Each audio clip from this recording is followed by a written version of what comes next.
Hello, good evening, ladies and gentlemen. How are you doing tonight? Hope you're doing well. Oh, hello, Bunny. Bunny's very active tonight. We just get chat so I can actually see you guys. There you are. How are you? When is it coming to the servers? We don't have an exact time, but pretty much expecting it to be tonight. Or we know, so CRG said tonight, they said this evening, usually when the mic is low. No, it's not. Mic is peaking at like -5, so I'm not gonna put it any higher.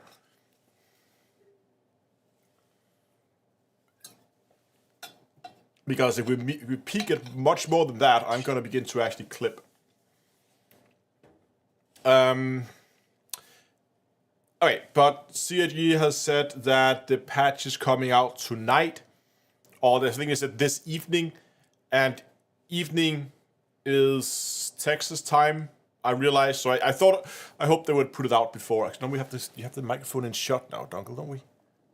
No, there it is. Now it's out of shot, and then it just needs to point somewhat in the right direction. There we go. So given that it's likely evening Texas time, we'll have to see. So if we're lucky, we're gonna get the update tonight. If not, then we might have to wait until tomorrow, or at least European time, because then it will be too late. But that doesn't mean that we're not gonna play around with 3.19. Plans for the stream is go and look at some of the stats from the mining. I'll show you. I've done some research before the stream here, and I think I have a spreadsheet. I've made a spreadsheet, a big spreadsheet this time. I got a good one for you, all you spreadsheet loving space nerds. You're gonna like this one. We're gonna be looking at that, and we're gonna be talking about the mining equipment and the massive mining changes, the complete overhaul they're doing in this patch, which should be interesting.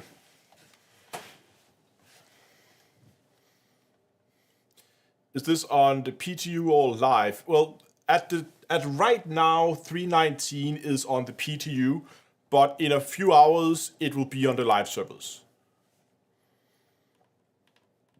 So it will be live in like, my guess is within the next 6 hours is gonna be my guess. Then we're gonna see it on the live servers.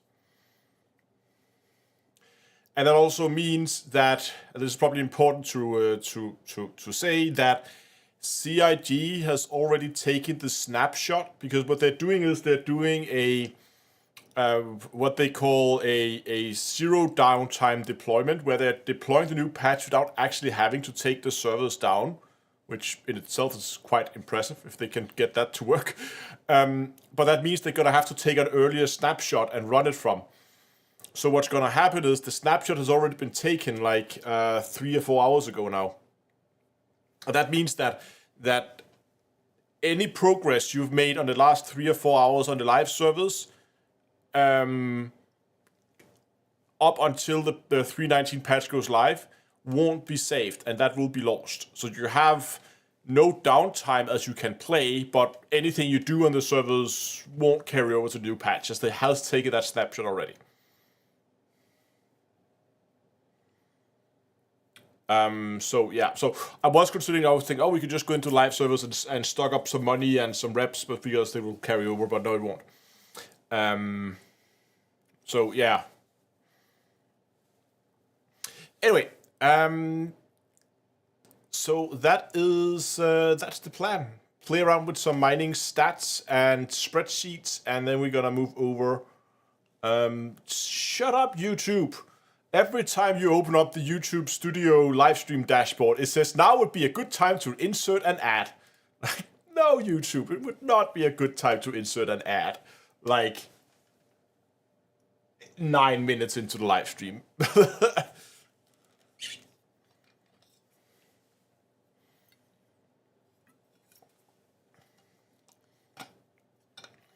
Rock says, so you can go and spend all my money on ships to test out before it comes out. Yeah, that would actually be a very good use of your money. No?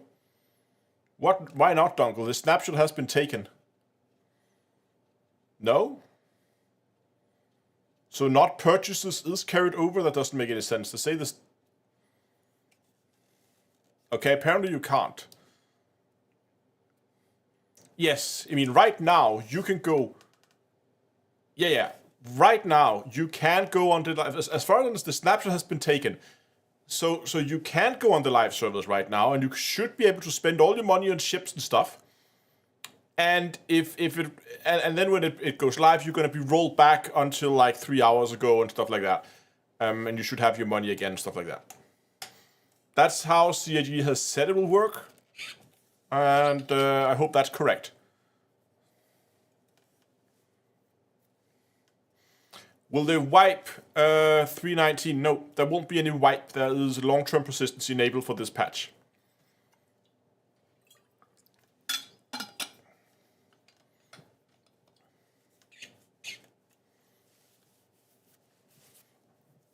There will of course be the usual database reset, meaning that if you have active, if your ship is, if you're logged out in a ship, you'll be spawning back. You have to pick a new home location and stuff like that.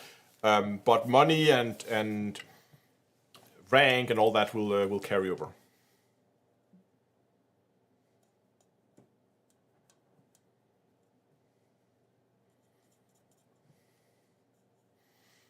Yeah, Dongle just posted the message from CIG in chat, where it says that we are not intended to wipe long-term persistency going into 3.19, but to do so, we have to save a snapshot of the live long-term persistence up to this moment, and have disabled long-term persistence on the current 3.18.2 until we release the update. So, again, that's what we talked about just before, that the snapshot has been taken, so you have until like the next maybe 6 hours at tops. Could be, I mean, the patch could be out in like 5 minutes. We don't know. Can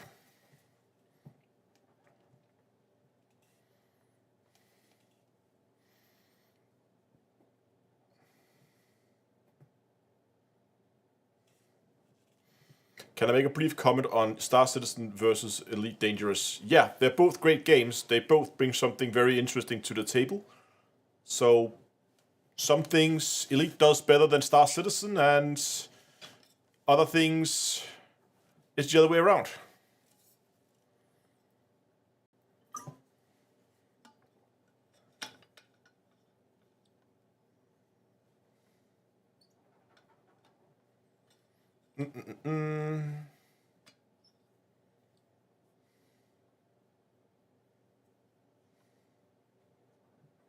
Hey, Dave. Okay, I think we're gonna go and play spreadsheets while we wait for this patch to drop. So let me just go and let me find you guys a spreadsheet, because we all love a spreadsheet. Spreadsheets. Okay, and I should probably put myself over in that corner, right? Yes. Okay. I should probably also mention while we are at it. On Friday, we have Invictus launch week starting. And with Invictus launch weeks, there will also be a free fly event. That means if you're on the fence about Star Citizen, whether it's for you, if you're in doubt whether your PC can run it. I saw some people discussing RAM configurations and hardware, whether it's playable or not. If you're in doubt about any of those things, from Friday, and I think until the end of the month, you can play Star Citizen for free from the 19th, and I think it's until the 30th, if I recall correctly. It's free to play. You can go in, you can play. There will be a event on where you can go and rent, like, I don't know how many ships they're going to have on display, but there's going to be a ton of ships on display. You can go, you can rent those in-game for free. So rent, you can borrow those in-game, play around with them, fly them, see what's up. It's a great way to experience Star Citizen if you are on the fence about it. So, the first thing you need to do, though, before you get in, before Friday, actually you can do it after Friday also, but what are the first steps you need to do that you can do now is you need to create an account. And if you use the code that you see right there, or you go to getstarcitizen.d2ea.com and you create an account from there, not only will you get some additional starting credits, but there will likely, I don't think this has been 100% confirmed, but likely if you buy the game during the free fly event, you will also get a little extra bonus ship as like a extra thing. They haven't confirmed whether they're doing that. They usually do, but we'll have to wait and see. Usually during the free flies, if you buy a game pack during the free fly event, then you get an extra ship. Usually something small, nothing big, fancy, but just a little extra ship. Last time was a little racing thing, which was quite nice. So, good. Get out of the way. Let's talk. Let's talk mining. So, mining has been completely reworked in this patch. Like, everything you know about mining up until this point is no longer true. Stats of all the lasers have changed. New stats have been added. Functionality has been changed. All the passive modules, all the consumables, all the mining gadgets, the refinery bonuses, everything. Oh, we also Hawks here. Hello. Everything has changed. Like mining you're basically starting from scratch, and that's what I've been doing. And that's what I've been testing over on the PTU server. And exactly as text post. I am working on my detailed mining guide where we're gonna go into all the details about this. I did one. I think it was like half an hour, 40 minutes, back in 3.17, and I'm gonna do another video in the same level of details where we're gonna talk about everything you need to know about mining. But I just want to begin to talk you through this process. So what we have here, if let's just zoom in a bit. I know you can't see the entire thing. I'm just going to scroll as need be. So here we have all the small size mining heads. Those are all the mining heads that will go on the prospector. Now the first thing that's changed is the number of module slots. It's now only the impact and the helix that will carry 2 modules. Some of them will only carry 1, some will carry 0. And notice here that the Arbor actually has a module slot, whereas the client doesn't.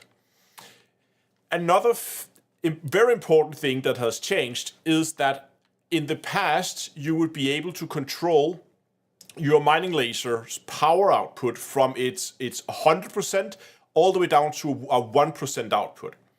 That's no longer true. The minimum power that the laser now can put out varies from head to head. For instance, if you take something like the Hofstede head, the Hofstede head has a 5% minimum power. That means that you can only go down to 5% power output. That is the lowest that you will ever be able to go down, which is pretty good. However, if you look at something like the Helix head has a 20% minimum power. That means not only is the Helix head super powerful, but you can't go lower than 20% with it. And you might think, why is that important? That is important when you need to crack the smaller rocks. Because if you can't go lower than 20%, those 20% on a Helix head might be too much power for cracking the smaller rocks, and you're gonna overcharge them unless you pulse the laser, turn them on, turn them off, those kind of things. Making it a lot more difficult to mine with a Helix head for other reasons too, because if we go over and look at this extraction power, which is also a new stat that's been added. I am not 100% sure about the behind the scenes mechanics of extraction power. That's something I still have to go and test. But the way I understand it is that extraction power is how big of a chunk you can extract. So if you have very low extraction power, you need to constantly crack the rocks into very, very small fragments before you can extract them. But if you have more extraction power, you have a lot of extraction power, then you can take much bigger chunks and they will go purple and you can extract them then. So you can extract sooner. So this is one of the reasons why you'll also see the the helix extraction power is kind of mediocre. Like it's kind of like a middle of the field kind of deal with the helix, but it has a massive main power and it has that huge minimum power. That means with the helix head, you're gonna be cracking the rocks down to relatively small sizes, but you don't have that minimum power to really go there. That means that the helix head requires a ton of skill to run solo, but it's gonna be a really good head for running on a mole, because on the mole where you have 3 heads, you can use that for the initial crack, and then you can use some of the other heads that's more suited for smaller targets, like the Hofstede, for instance. And that can then be used for the subsequent cracks, and then you might even want to use something like an impact for extraction or something like that. So yeah. Other than that, all the heads have also been updated with new stats, but they're kind of the same as before. You know, we have our instability, our resistance, optimal window, and optimal charge rate. Those are kind of all, they're not the same, but you should already be familiar with those stats and what they do in on the rocks, right? However, in the past, pretty much all you would mine would be Quantinium. And when you're mining Quantinium, as it's a super unstable material, the name of the game, or the meta in the past, was really just to get as much reduction in instability as possible. So here you want a negative number, right? You want as much negative numbers on the instability as possible when you were mining Quantinium. However, today, Quantinium is very rare, very hard to find. And there are other rocks that are a lot more common, that are less unstable. So they're more stable, right? And that means that all of a sudden, having a lot of reduction in instability is no longer as important as it was before. And also a lot of the rocks that you will be mining, they will have, the ranges of sizes is much greater now. Where in the past, there would always be like between 3 up to 8, maybe 9,000 in mass.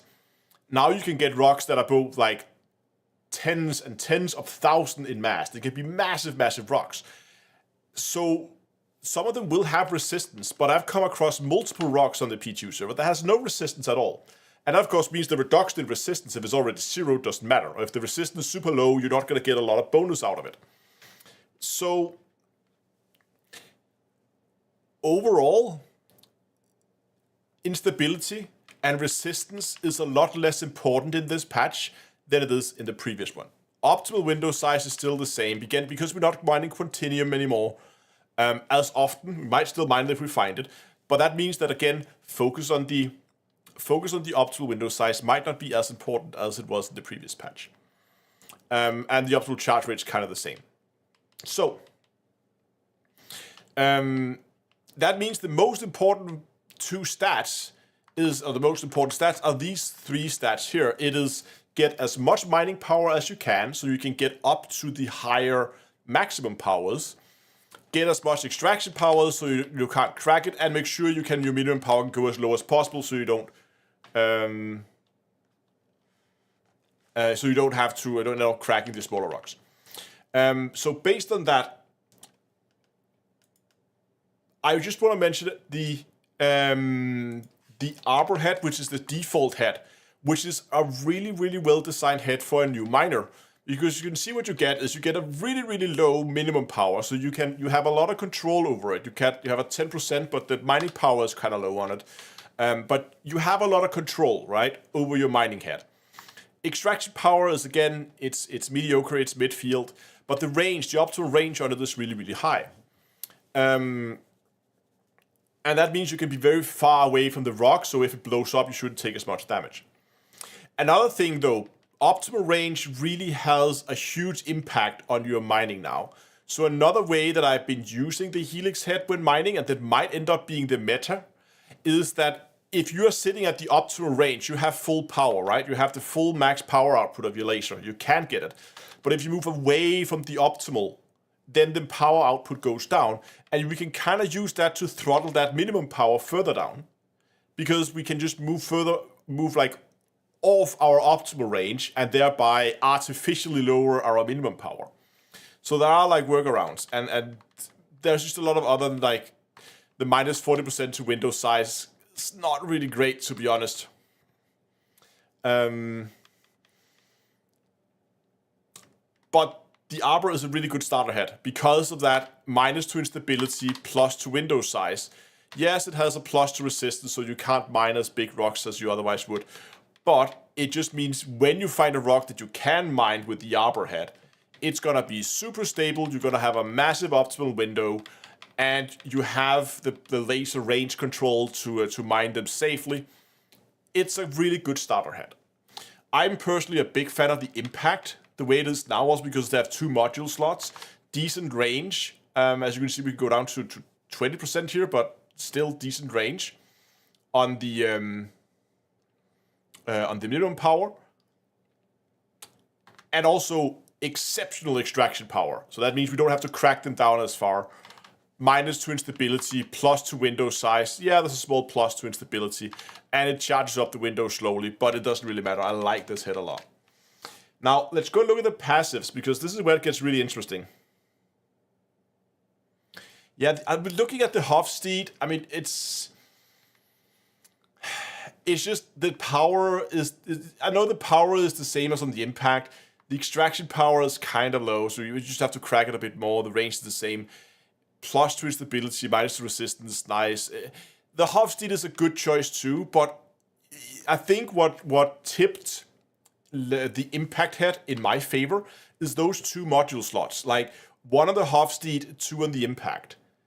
It just means that even though on the bare stats, I would kind of say, yeah, Impact, Hofstede is kind of, they're kind of okay. I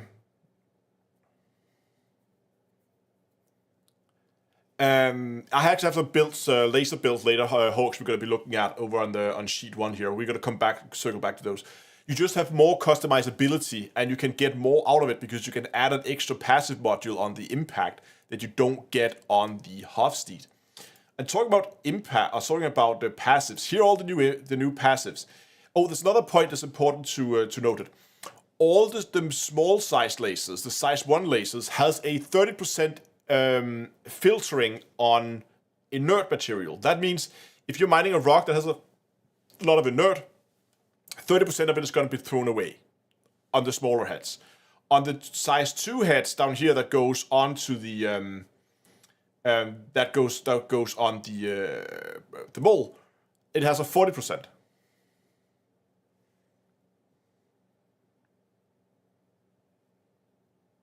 Yeah, the Lancet was so close to being good. Like, the power output is good.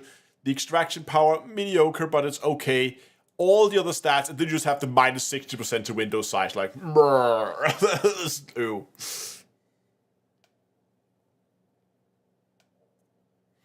But okay, let's talk about passive modules. The filter module now gives you increased inert filtering. I don't think this is super powerful as it is the way I've seen it, because you, surprisingly enough, don't come across that much inert. Did I include the clustering thing? Or did I remove the clustering thing? Was that a consumables? No, okay, it was on the gadget. I'll get back to the cluster modifiers later. That's a new thing as well. Okay, so the filter removes the nerve filter, but you get less extraction power. The absolute king of passive modules right now is the Rieger module. Plus 25% mining power, minus 1% window size. That's awesome. There's a flat 25% bonus on top of your mining power. Go nuts, right? That's a super awesome module. You could go with the focus if you're really having trouble, but I would really say, like, the Rieger is just hands down the best module there is in the passive lineup. And you also see when we're talking builds that the Rieger module kind of shows up a lot in my build. Not in the Helix build, but all others, like, put a Rieger on there and you're good. The consumables, I'm a little underwhelmed with the consumables. There is some nice stats in here. Like you can see some of them will give a very nice bonus to mining power. That's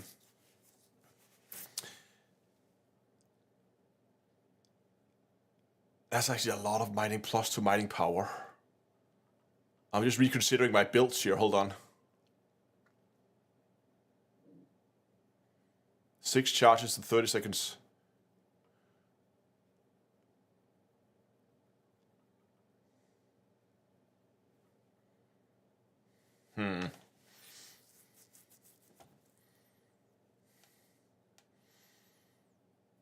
I am reconsidering my build now because I have not looked properly into the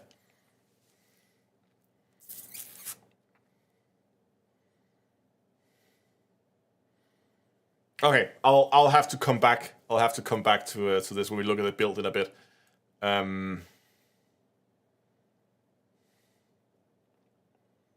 Minus on resistance, but plus on instability.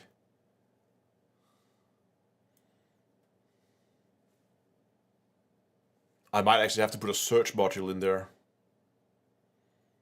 It's 7 charges, but only 15 seconds, which isn't that long. Maybe it would be better to go with a shatter damage and extraction power, less shatter damage, you get more resistance there. We can fix that though. That's 60 seconds. That's 30 seconds. We get more time with this. Brand could also be really good. Okay, I'm gonna have to come back to this. The mining gadgets also got a update. Their stats have now changed, and you can see the ones that to me is really interesting is the Boramax that just helps if you really want some stability, and the other one was the Saber. Saber is really good because plus 50% to optimal window size, minus 50% to resistance. So if you just bring Sabers, if you have something with a ton of resistance, smack a Saber on there. Or if you have something with a small window, smack a Saber on there. And if you combine that with the impact head that also has a plus 20 window size, you have a massive window to mine in. So like bring a Saber, bring a Boramax in case you come across like some. Sorry, that was not the 30%. That was the Boramax that 30%. No, that was. I'm going to talk about the cluster modifier a bit. So, like, if you come across something with a lot of resistance, like slap a Saber on there. If you come across something like that's super unstable, like Quant, slap a Boramax on there. Now, the cluster modifier. Do you know if you've been mining in the past? You're probably familiar with the like you sometimes get a lucky crack where a lot of the materials will be in one half of the rock and the other one will be empty. Like that's the dream crack, right? Where all your material goes to one side of the one fragment, right? That's the dream. That's the miner's wet dream, seeing those perfectly clustered clustered fragments. Now, the mining gadget has a cluster modifier on it. And the cluster modifier, what that does is if you have a plus to your cluster modifier, it means that you are more likely to have the materials collect in one fragment.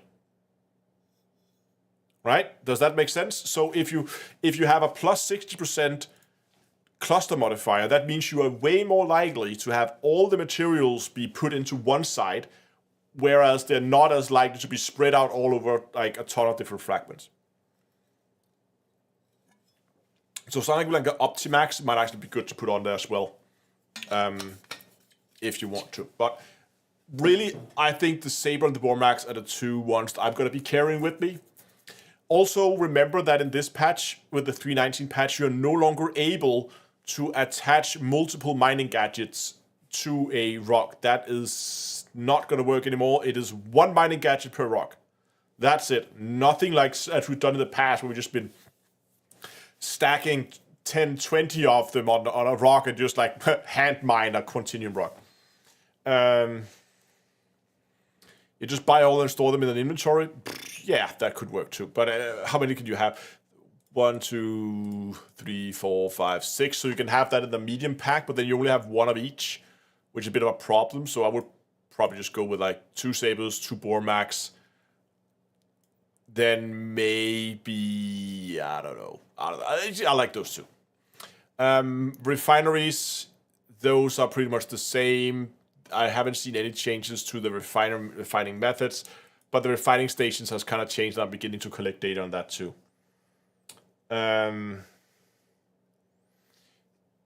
But let's go and talk builds. I've been experimenting with a few builds over on the PTU. One of them was I started out with a Hofstede. So you can see here my resistance is is a factor of 0.7. That's a minus 30%, right? So if you go and check the Hofstede, you can see here minus 30% on resistance. That comes to a factor of 0.7, right? To the resistance. We got a 10% up on the stability, 10% on optimal range. That's good here. So we want those to be low, we want those to be high. If you put a Rieger on there, then I've calculated the total power of the laser head. So you have the max laser power multiplied by the Rieger modifier out there, 25% bonus. So there you have the theoretical maximum mining power you're going to get out of the build here. Okay, so I then also tried an impact head, where we can see, yeah, we get 10% up on resistance, but that's again where if I find a high resistance rock, I'm just going to slap a saber on there, and that's going to take care of most of it. So I'm not really too worried about those 10%, but 10% down on instability, 40% down on optimal charge rate, which doesn't really matter, and but the 20% increase in window size. The original build was actually running double Rieger, as you can see here, and we can see my theoretical maximum power here, which is quite high. If we look at the Helix, I was really in doubt how to build out the Helix head if you wanted to fly with that. Mainly because when you fly Helix, you still have the 2 module slots, but I feel like I wanted to try and boost that extraction power a bit. So I boosted the extraction power by putting a Vaux module on there, and it does mean my optimal window rate, so the optimal charge rate from the window goes down. But again, not really too worried about that. So that's the Vaux that I put on there. The other problem I wanted to try and compensate for was that minus 40% on window size. I wanted to try and compensate that a bit. So I did that by putting a focus module on there to add 40%. It doesn't add up to 0 as it's a multiplied modifier, but it kind of negates most of it. So as you can see here, I end up with this actually, I haven't calculated the final total here, but I calculated the power output, and you actually see that the Helix head, actually, because we're spending all our passive modules to try and compensate for the poor extraction power and for the poor window size, it actually ends up with a worse score, a worse theoretical max power compared to the impact head. And what if we look at the consumables again? Because could there be something there? There's nothing here.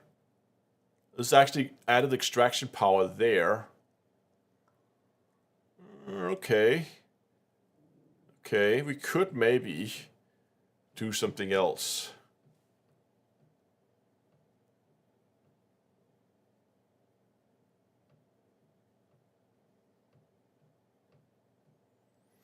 Yeah, you're right, Dan, that you can use the tractor multi-tool to swap heads, but the problem is the heads are a little bit too big to get inside the prospect, or at least I had a hard time getting it in there.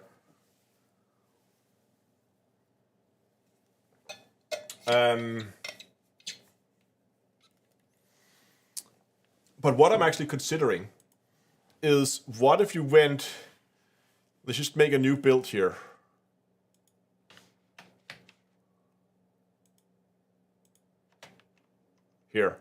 So what if we went impact Rieger But then instead of a second Rieger module, because we already get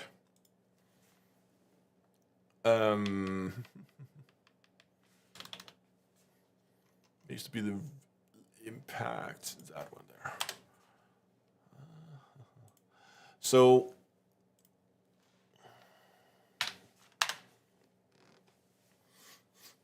what if we then instead put a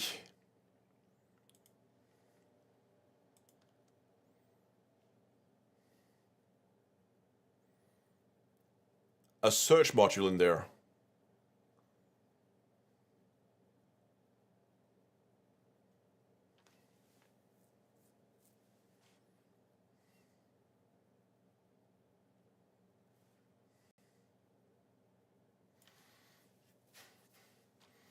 So the search modules is -15 on resistance, +10 on instability. So if we put -10 on this, so that's a factor of 0.9. Rieger has 1 there. Instability was at 10%. Was it? Was that right? Did I miss that?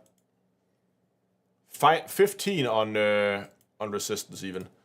So that there would be a 8.5. I can see I need to.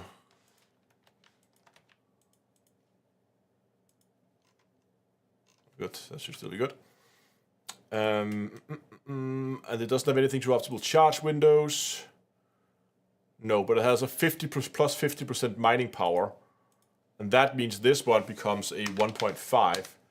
Now we just have like tons and tons of power. Now we can use the tractor. Need a friend with a big ship with you that put together a mining research expedition. Yeah, exactly. I'm kind of liking this build here. Because if we come across just a massive rock, right, that we just do not have. No, this is a this is different builds for a prospector. We're looking at the size 1 heads. Like normally we just have the 1 Rieger, and we have decent power. So we just go, and that is then equals to that one. Oh, what happened there? Stop that.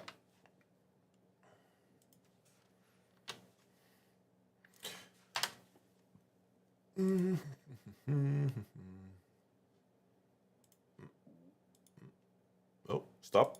There we go.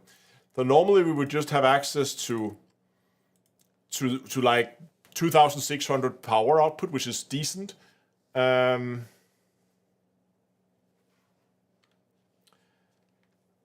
we'll talk about mold builds later. I'm not gonna go into that tonight because I'm missing some of the statistics here and here. I haven't looked those up, so I'm gonna have to go and figure that out.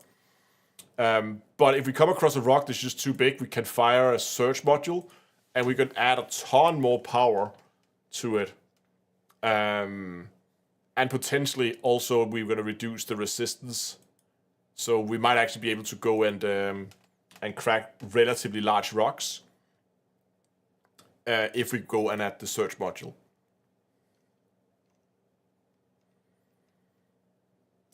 This is a very interesting build. I kind of like this one because you have the flexibility of using the search module when needed. And even though it's only 15 seconds, it's kind of the downside of it. You just get so much power that you basically just charge up the laser, wait for it to hit 100%, and then you fire the search, and then you hope that's enough to bring you up, otherwise you might have to fire 2.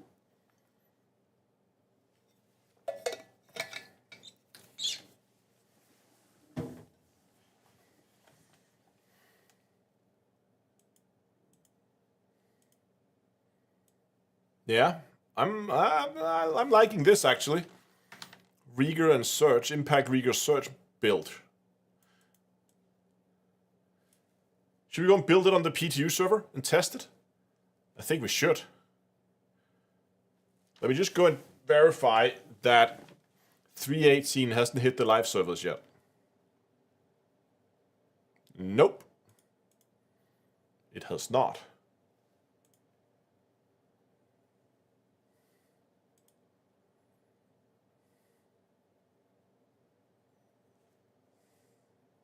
Yes, the Dr.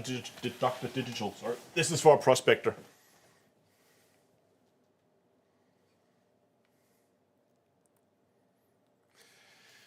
Now, there's another aspect of the new mining changes that I haven't talked about at all yet. And that is the fact that mining materials are now, that the prices vary a lot less. Like Quantinium is still stupidly expensive, but a lot of the other materials, the prices are not as spread out as there was before. So they are more valuable, and more valid materials you can go and mine for. Now, what is interesting is that prices is also going to vary from place to place. And the chance of getting different materials is also going to vary from place to place.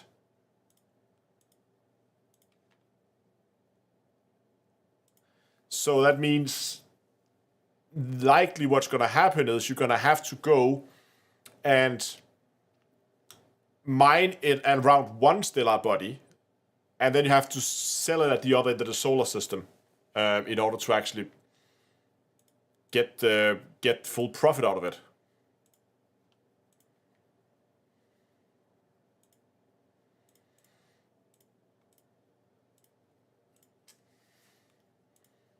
Okay, let's jump in game.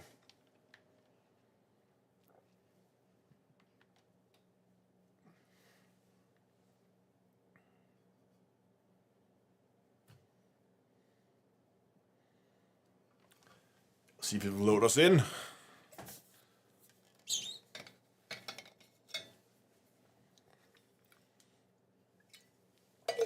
Actually, while we wait for it to load, I have something I want to show you guys.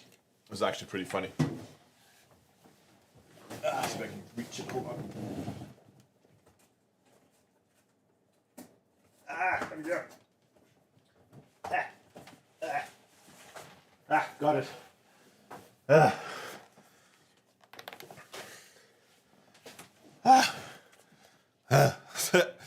Almost out of reach. Look what arrived. And I've been feeding the box to the bunnies because I didn't know how to like do an interesting unboxing video of a play button. So I decided to just give it to the bunnies, and the bunnies have had like a week now to eat away at the box. And the plan is to leave it with the bunnies until, I mean, they kind of got this whole thing. The whole thing here fell apart when I tried to take it. So we're kind of in there. I can see it. It's in there. It's right there. See it? Right there. We're kind of in. I'm gonna give them some more time to chew away at the box until they open it, and there's gonna be a video out about that when that thing is properly open. No, Calvin. It takes time.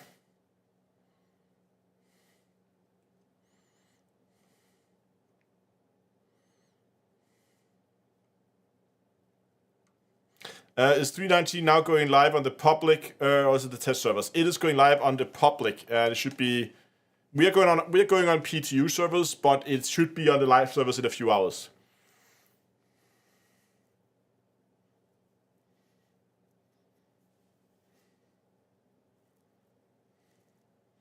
Looks like Amazon delivered it.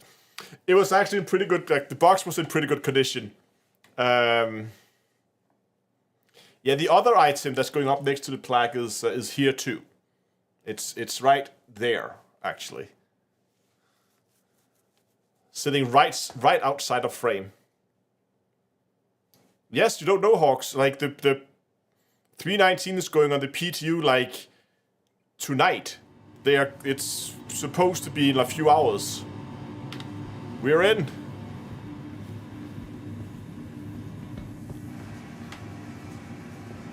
No, PU, yeah, sorry, PU. It's going to the live servers.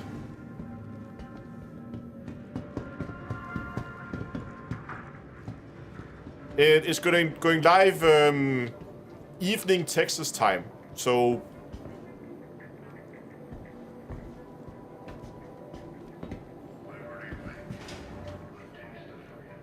Door's not opening.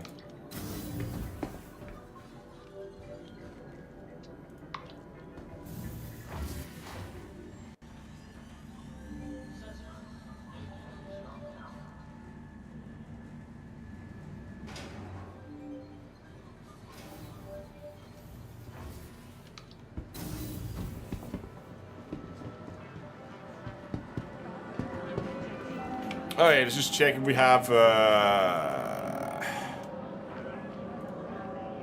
We need to buy a tractor thingy. Do we need a tractor thingy for mining? No, we better buy a tractor thingy in case we need it. We don't know if we do.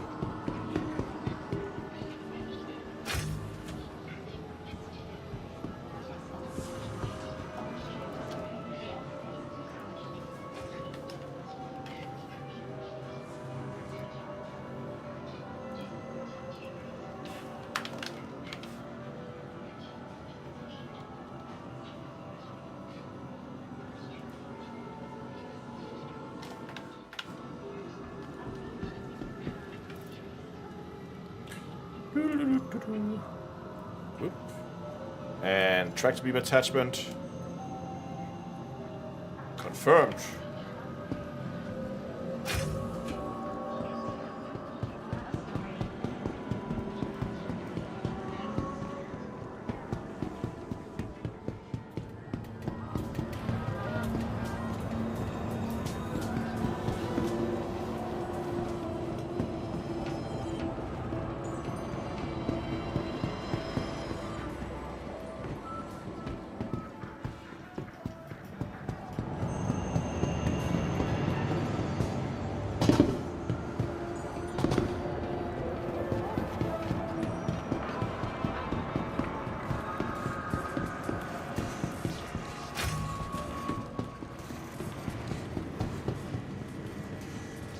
Okay, let's see what we can get. Can we get a... What was the build we were doing again? Impact Rigger Search. Impact 1 mining laser head. Yes, please.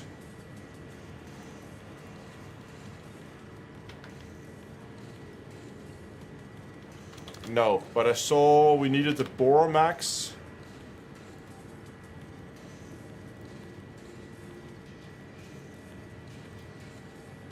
We needed the by 2 sabers. Good measures.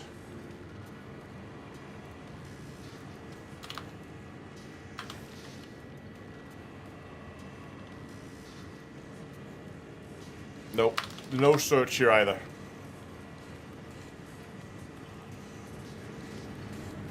That reminds me, I need a medium-sized... we need... hold on, let me get this character into the light here to actually see what's going on.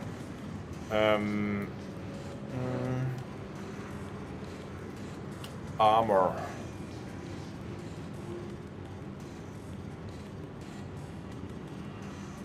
Can I make do with a small backpack, maybe?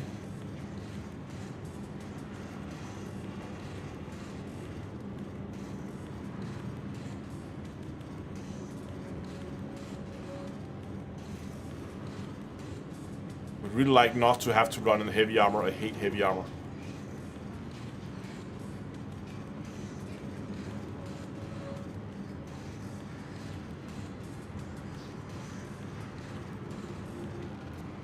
Okay, just put that one on then.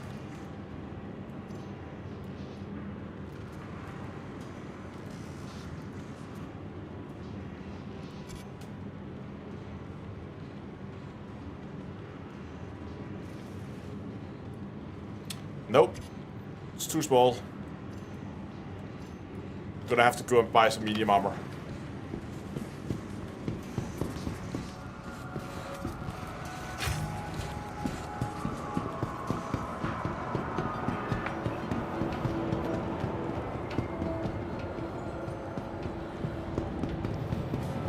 It's gonna lose around 3 million worth of quantinium. That is always the risk of keeping a lot of quantinium in your refineries when another patch is on wave 3 on the PTU. That it could be deployed any moment.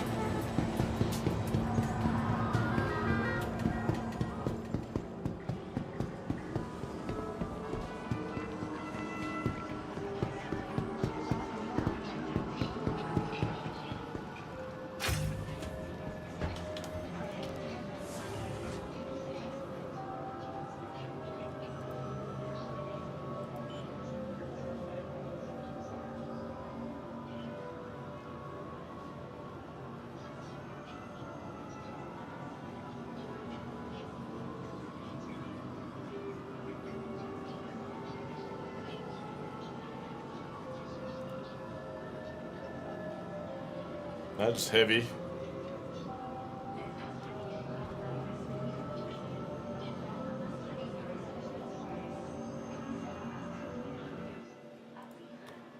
Light.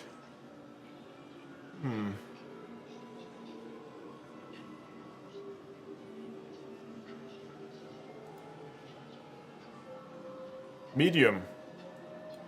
I'll take that one. Now we just need...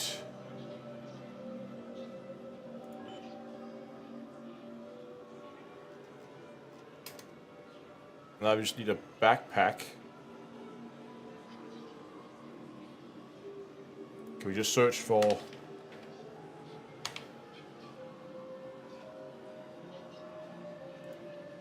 Light backpack, heavy, medium backpack. Okay, that should do it.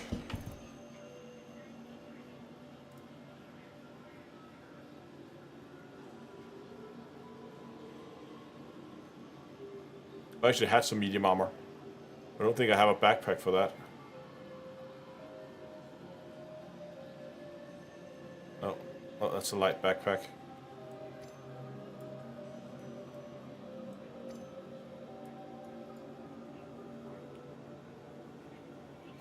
Okay, let's see if this is enough. Yeah, that's better.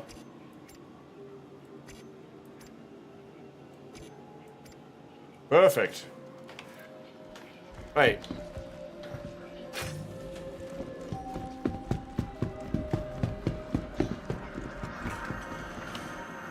Let's go and get our ship fitted out.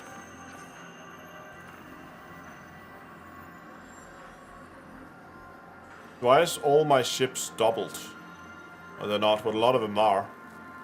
Okay. Prospector 1. Oh, I need to... we can't do that yet. We need to go and deliver it first before we can outfit it.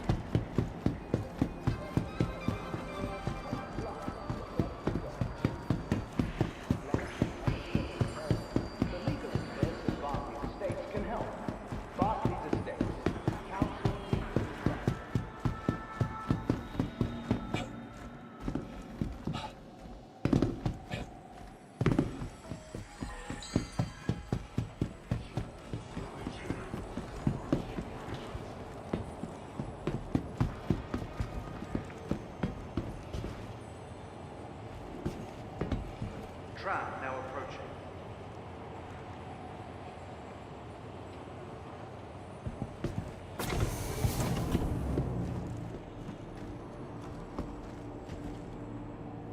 Okay, let's get out to the spaceship so we can get this thing fitted out. We might have to head out to like Argyll 1 or something.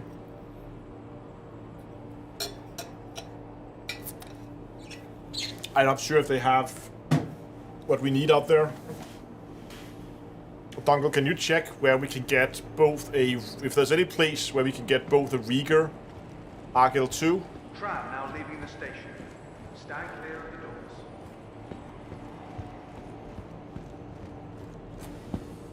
Come on. There we go. I just need I need a Rieger and a search module. Is that Argyll 2?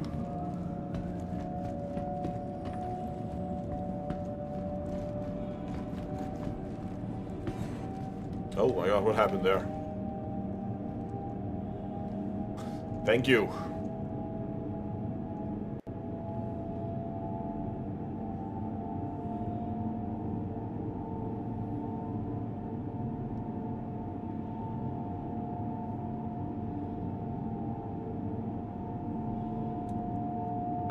Frostwolf in a few hours. They're gonna release it in 2 hours. No search at Argyll 2, it's at Argyll 1. Yeah, but can we get Rieger at Argyll 1? I'm pretty sure we can get Rieger at Argyll 1. Now arriving. I think I bought some out there before.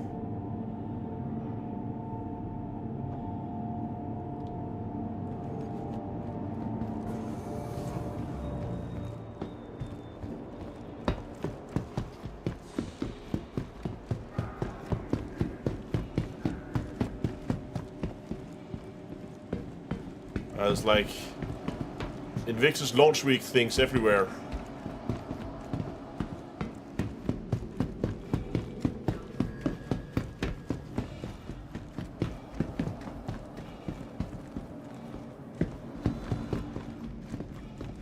Both are Argyle 2. Thank you. We're gonna head to Argyle 2 then.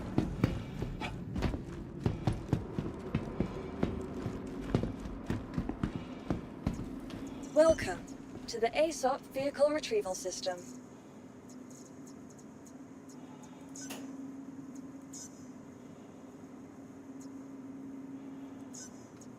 Okay, 20 seconds and it's here.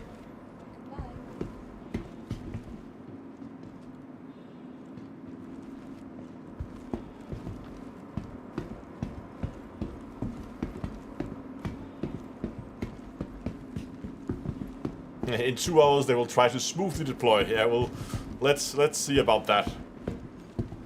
What's that? So I left a magazine, a fully loaded magazine on the ground.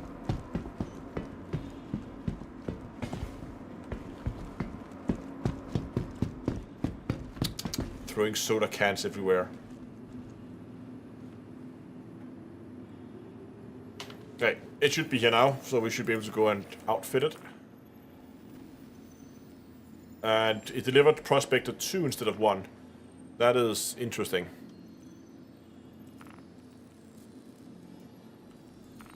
Impact. Nice. Welcome to the ASOP Vehicle Retrieval System. It did deliver the number 2 instead of 1. That's kind of weird. Vehicle Okay. selected. Stand by. Your vehicle has been delivered to the following location. Please visit us again. Goodbye.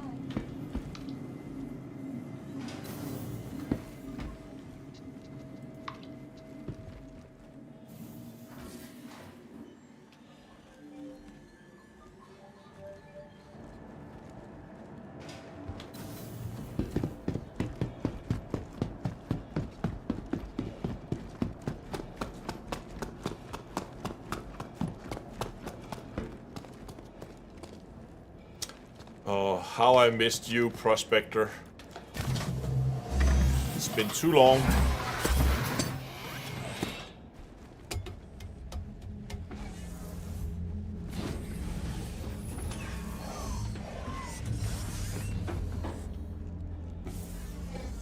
Come on. There we go.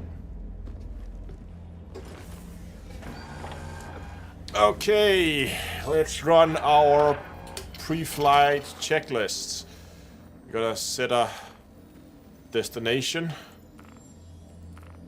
There we go. Destination set. Let's power everything on. Hello, how can this help you? Contact ATC.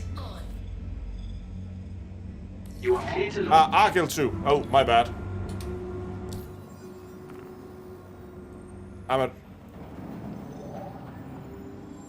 Both are at Argyle 2. Okay.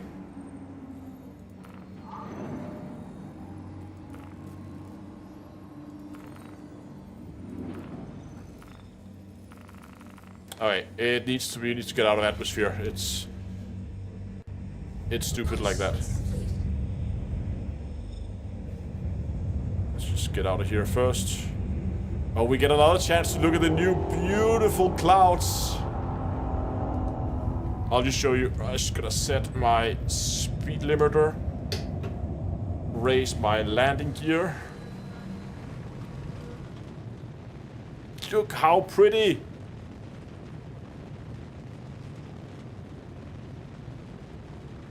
Yeah, we're just gonna get out of Atmos, Dunkel, then it's usually fine. And we're in the clouds now. Just gonna wait until we get to the other side here.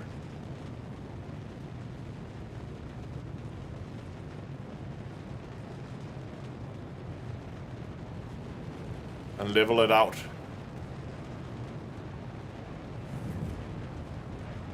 I love those new clouds.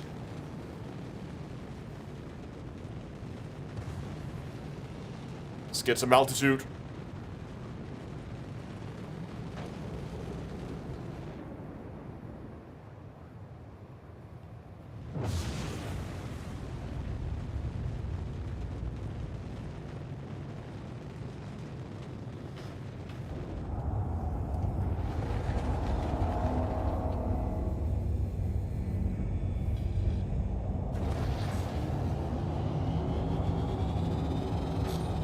Okay, let's see if we... I think we're out of atmosphere yet, but...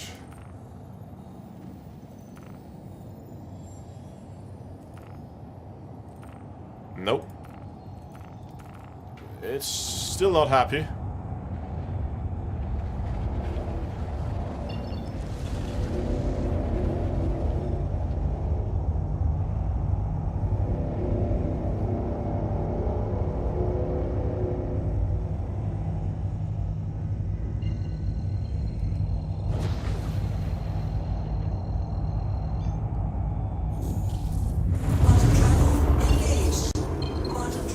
Alright, let's try it now.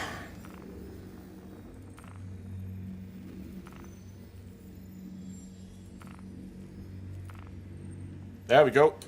We got her out.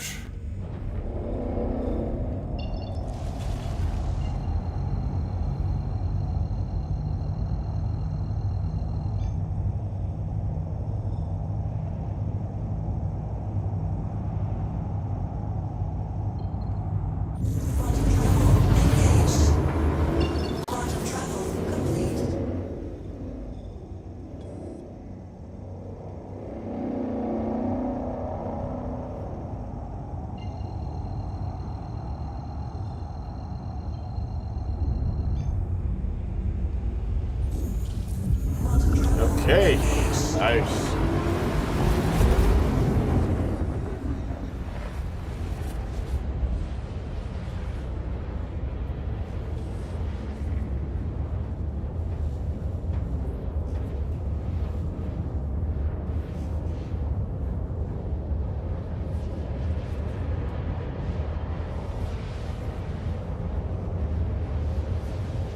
Where's the ship? All I see is roof.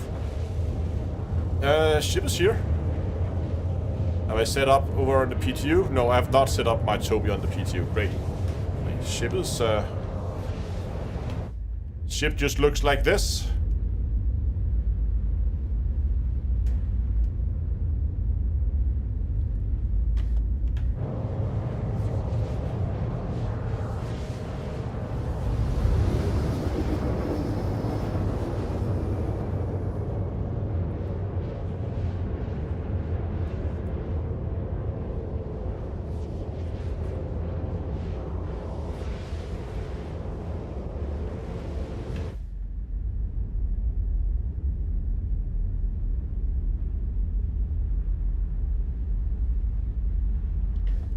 Okay, should be there in a second.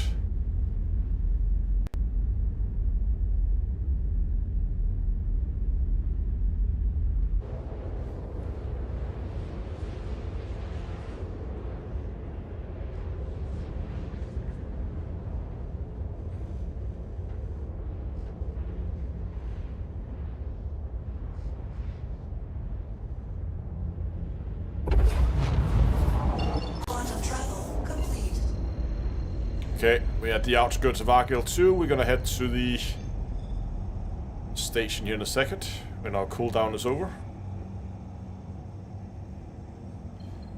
Is the Prospector marked as a one-man mining vessel? Yes, it is.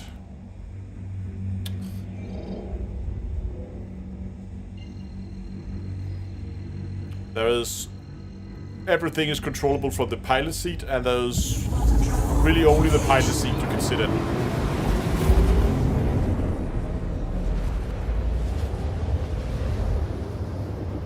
Mode is a little loud.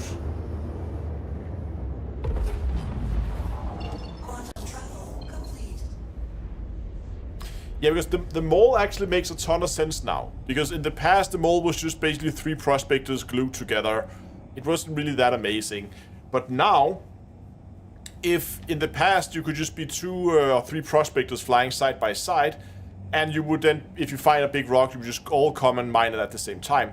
But now you actually get a debuff if you try to have multiple ships mine the same rock at the same time.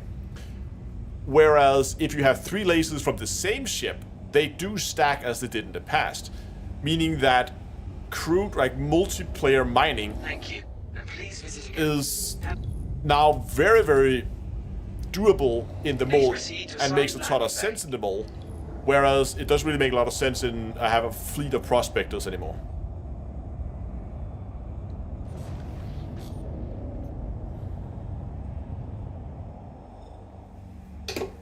Landing gear down.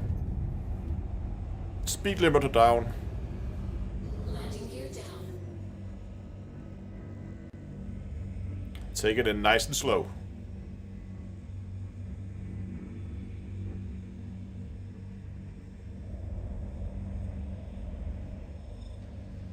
Pulling back on the throttle here. We slow us down for the last approach.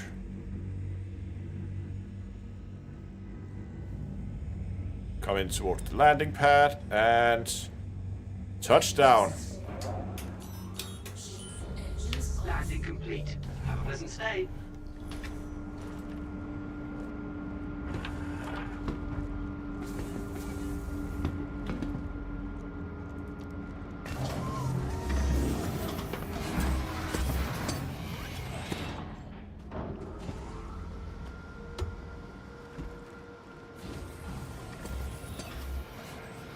I love these hangars.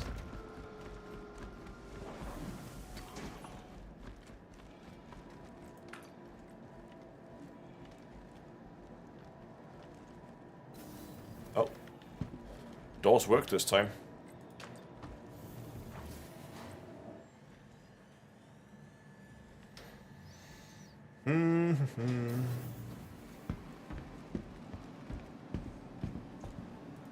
Welcome to the We're just gonna have to go and store our ship now so that we misc there. Store.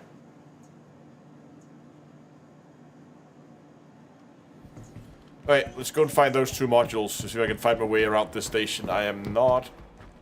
Elevators. Elevators here, nice. Let's head into the refinery.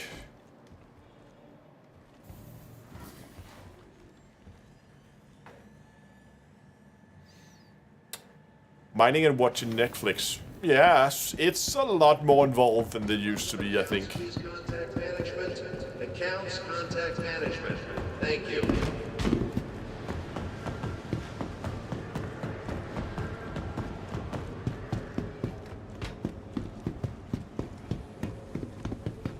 Hey, back again, I see. Welcome. See anything you like? Okay, we needed a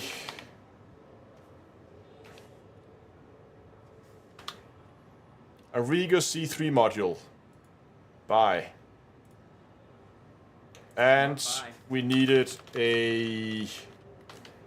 What was it again? I already forgot. Search.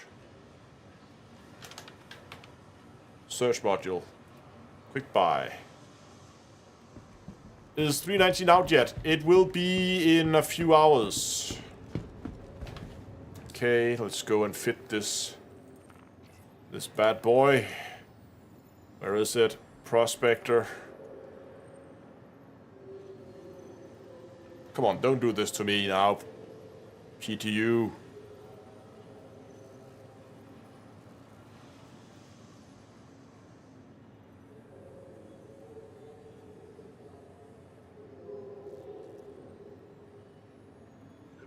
see anything you like? Well...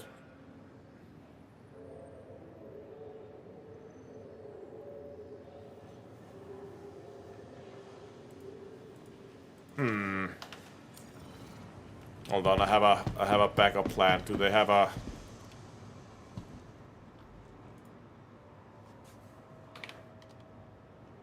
They only have impact 2s.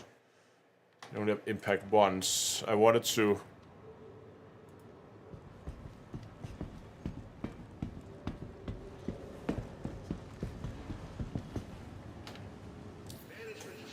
Let's try again.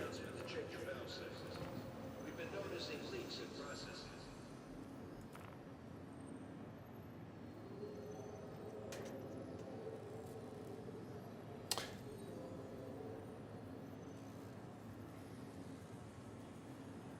Sometimes having another ship locally will help with the loadout. Okay, let's try to go up and spawn another ship and see if that helps.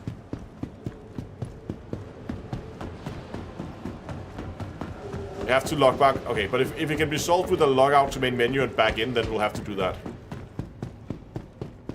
Yeah, we're gonna try to go and deliver another ship. See if that helps.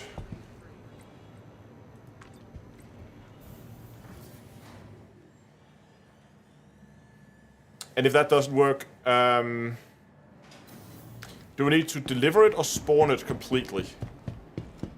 Guess we could try both. Let's start by just delivering it.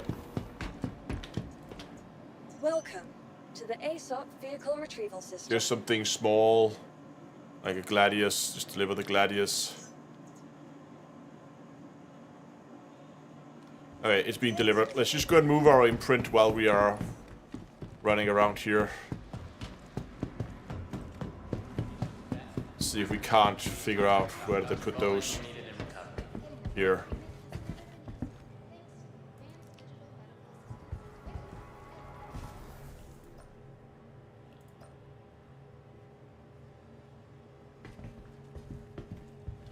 Be sure to stop by our pharmacy. Okay. Let's get back. Oh, here it is. Keep getting lost on this station.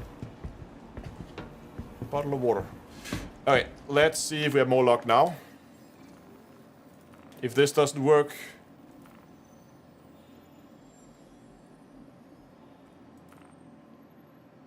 we might have to relock. Nah, it looks like a relock to me.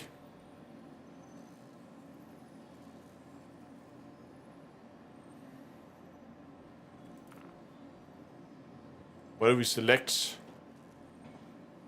Hold on, we spawned the Gladius, but it gave us the arrow.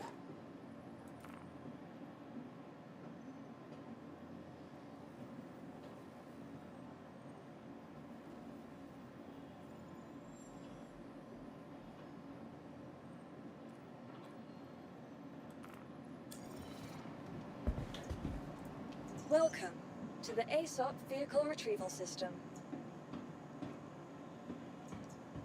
So if I click deliver on the Gladius.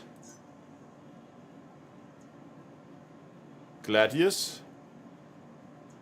Somebody made a +1 error. Please visit us. Okay, let's wait for the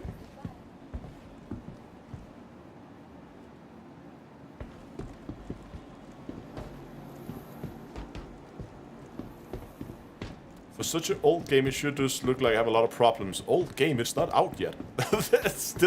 it's still in alpha.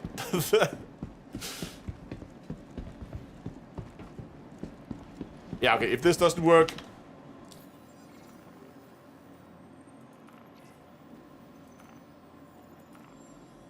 Select the other ship. Oh, okay, it loaded the Gladius.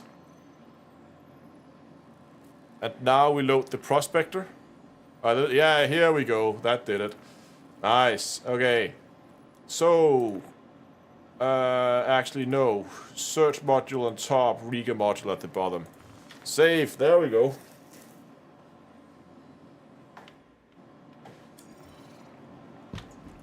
Welcome to the ASOP. I hope that's vehicle fixed on the live retrieval servers because that's an annoying bug. Misc. Retrieve. selected. Stand by. Your vehicle has been delivered to the following location. Hangar 4. Okay, let's go.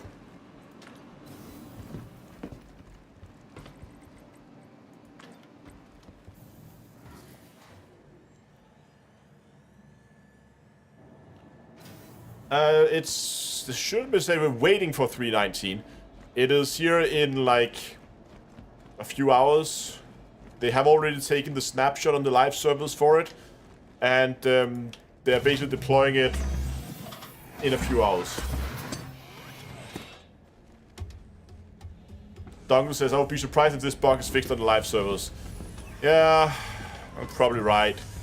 As long as there's a workaround, and if the workaround is exit to main menu, I can kind of live with that. Will there be a wipe? Does anybody know? There will be no wipe with this one. Okay, let's power this bad boy on and let's contact ATC.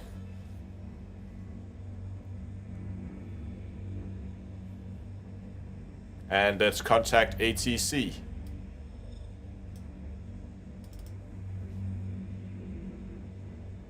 You are clear to launch. Thank you, ATC.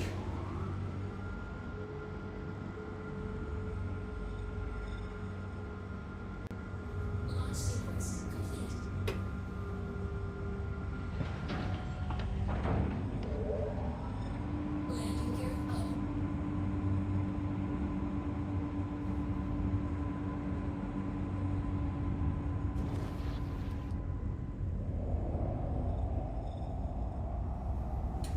have a destination still. I'm just gonna go and clear that. There we go.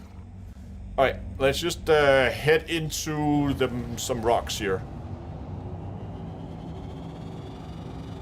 Thank you, and please visit again. I'm not gonna go anything specific. I just want to test the build, see how it works, if we like it, and then take it from there.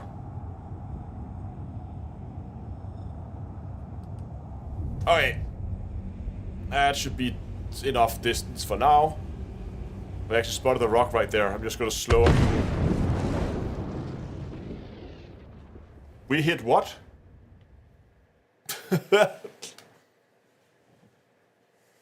Invisible rocks?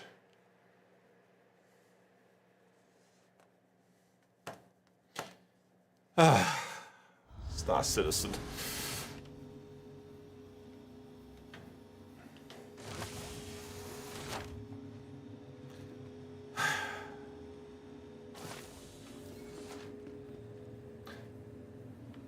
Well, we didn't need those mining gadgets anyway.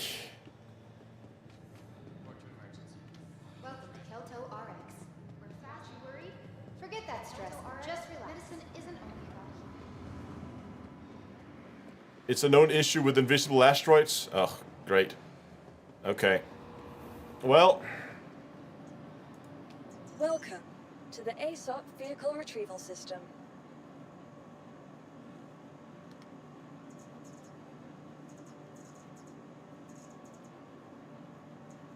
Prospector 2. Claim. File claim. Oh. Your insurance claim has been sent. That was it. Thank you. Please visit us. Yeah, I know. I'm gonna be mining in my medical gown. Question is though, do we probably lost the modules, right? Usually you lose the modules.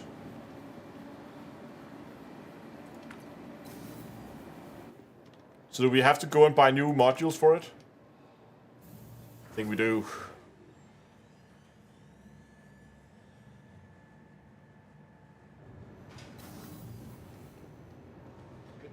Please report to management as soon as possible. Katoma Hey, to look at management. that. That's my corpse out there. Modules should be gone. Yeah, I think we're gonna have to go and buy new ones.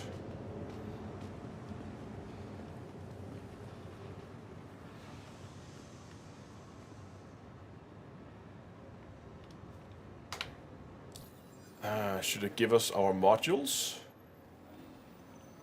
Hold on, why can we see that? We can see that here. And then... No. There.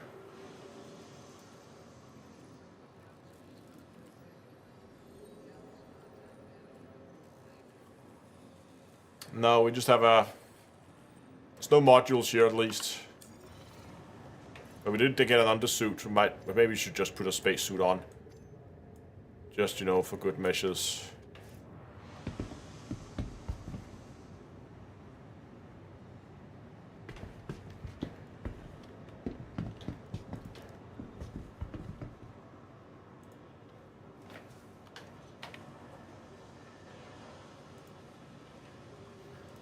So how much is these? Like 60 for the Rieger? And not a lot for the search.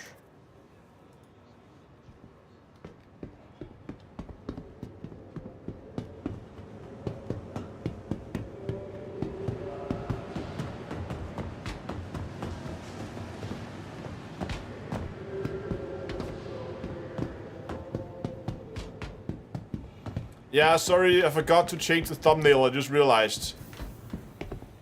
Because when I created the whole thing, I thought they would actually be putting it out before the stream went live, but then I realized it didn't. Because they said evening, but then I realized it was evening Texas time. And not evening GMT. So like, oh, so I changed the name of the live stream, but I forgot to change the thumbnail. Okay, can we update the ship now? Or is that gonna be another... Is that gonna be an issue? It's not here yet. It's still locked. Welcome to the aSOC Vehicle Retrieval System. 30 seconds, okay.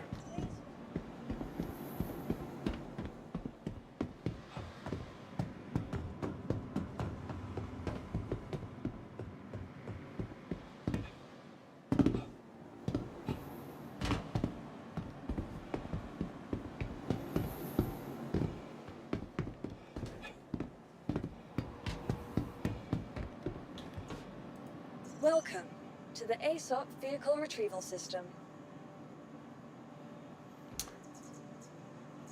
What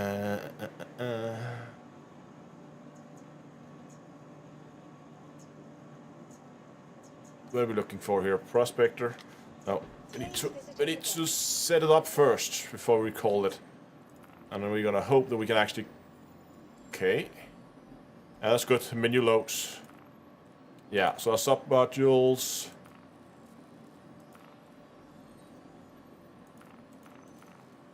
is our mining head... Because it says that that's empty, but we have 2 sub-slots. Mining laser empty. Oh, this is flare items.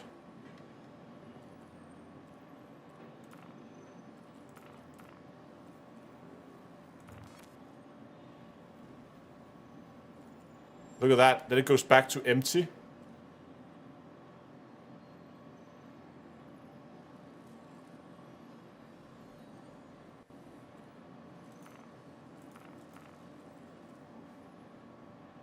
Oh, you probably can't see it because my face is in the way.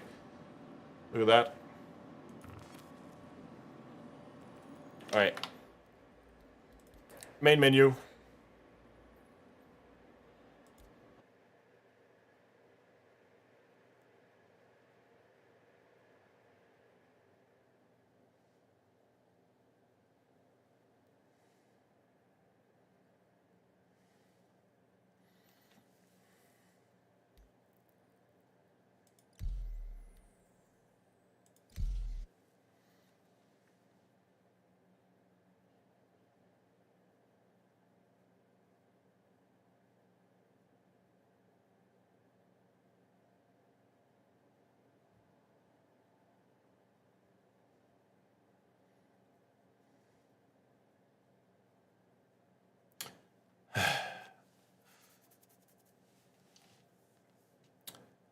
The problem is if they're deploying this tonight, it does look like there's probably not going to be, oh, at least loaded in fast.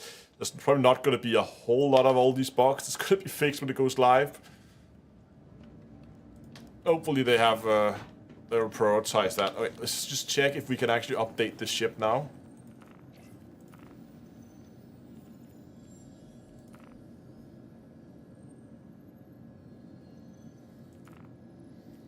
Okay, so they put them back in. Oh, look at that. If I relog, now I have 1 available and 1 in use. So now my modules did come back. If I relogged. Interesting. What about... See, that's the Surgeon's Riga module from before. That is kind of odd.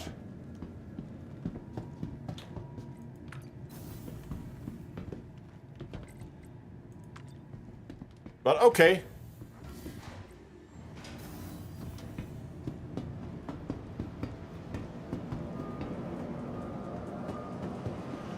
Hold on, where are we? I'm still lost on this station. Okay, this looks like the right way. That's the elevators, so it should be right over here.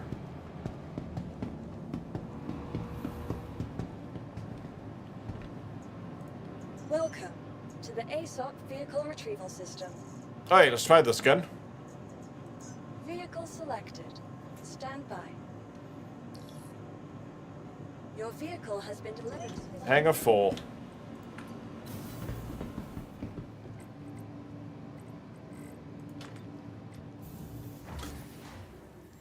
And let's just basically mine the first rock we find. Or we'll begin to mine as soon as we leave the station, I think is what I'm trying to say.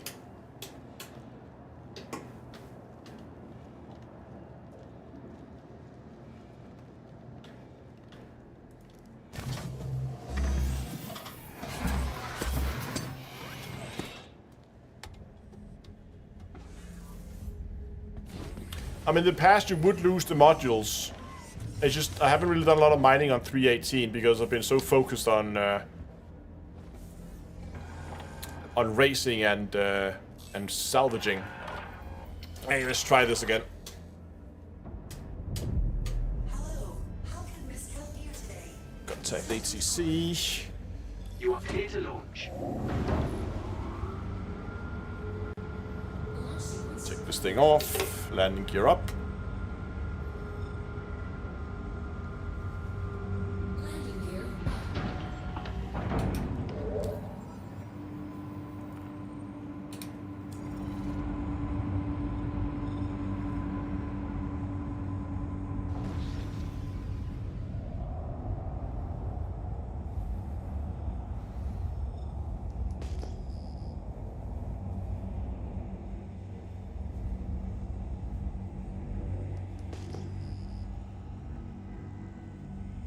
Thank you. And please visit again. I just want to get a little bit further away from the station before we begin, because a lot of these signals might not actually be rocks.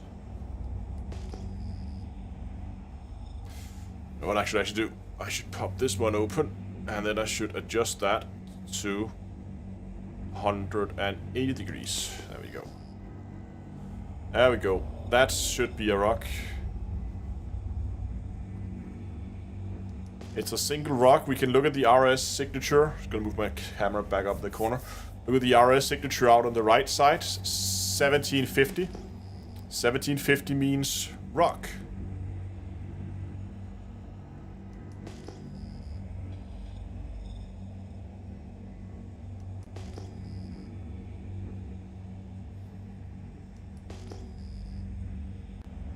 Is it also going to be available on in-game stores? I haven't seen it yet, so I don't necessarily think it will.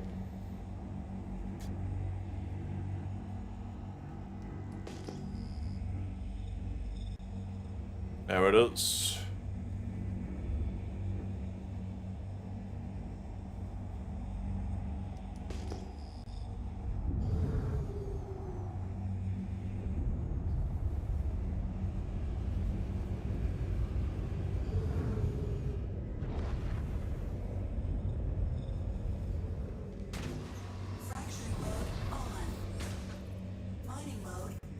Oh, this is fun. Look at this. It's already purple. You see that? So this rock is so small that I can extract it right away. And that actually reminds me. I need to write down the mass so I can figure out. So for this build here, I need to find the min mass. Min EXT mass. No, that's not right. I need the max EXT mass and the min non-EXT mass.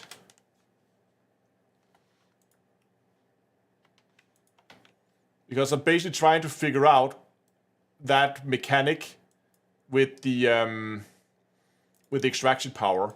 So right now we have a rock here that is at 850 mass, and we can extract it. So that is our extraction, so that's 850. Okay, and what kind of does it contain? Nothing that we really want, so we are going to move on to the next one. Have two out in this direction. What is the star code for? The star code is for people if you want to create an account. Star Citizen has a free fly event starting with the Invictus launch week on Friday. And that means you can play the game for free. You'll get some extra starting credits, and I don't think it has been 100% confirmed, but there will likely also be a ship if you buy the game during the Invictus launch week. It's not 100% confirmed, but they have done that in the past, so it will likely happen again, but we will see. But if you're interested in trying Star Citizen, if you're kind of on the fence about it, don't know if it's for you or not, then from the 19th and going forward, I think until the 30th of the month, at the end of the month, you can play the game for free. So you have like a week and a half where you can play it, see if it's for you, see if your hardware will run it. And Invictus launch week, there's a lot of like ships that's on display during the expo, and you can go and basically borrow those ships for free and play around with them, so you get a ton of ships to play with. And if you use that code when you sign up, there is some additional starting credit in it. And if you do then decide to buy the game during the Invictus launch week, I also get the little bonus ship. So it's a win-win for everybody. A lot of the ships that I have is actually from those kind of bonuses. I should probably speed up because I'm going really slowly, but I don't want to fly into an invisible rock again.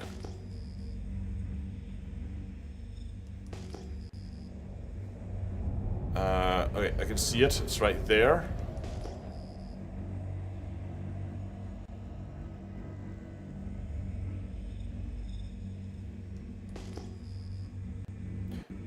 Best middle to mine now is still Quant, but something like... oh, here it is. What is it? There's 3 of them. Bex is one of them. Is it Bex Terranite, I think?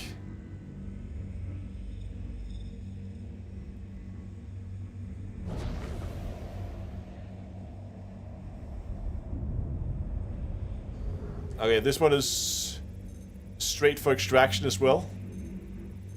And this one is only 118 mass.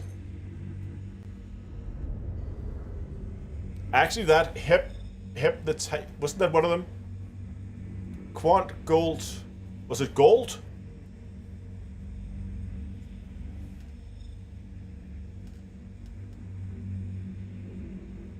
Okay, so it was Terranite and Bex, right? Okay. But since there's none of those here, we're gonna move on to another one. There's another one over here. We're just gonna give the speed limiter a little bit here.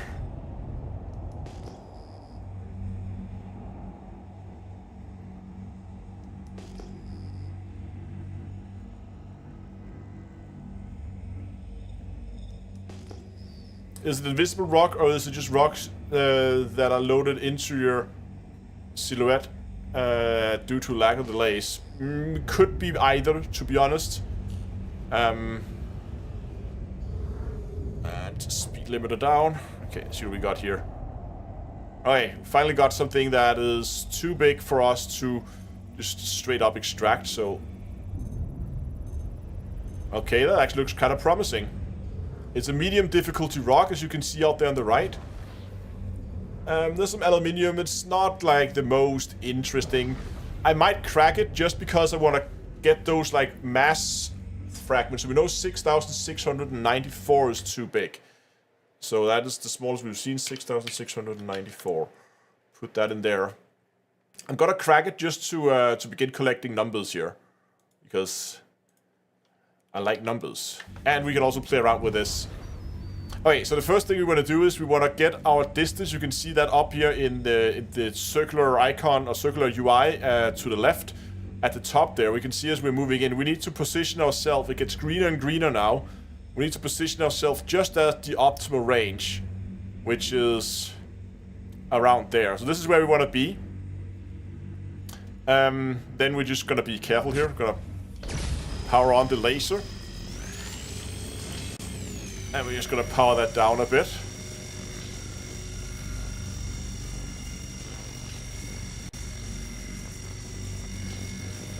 Okay, and then we can give it some more juice here.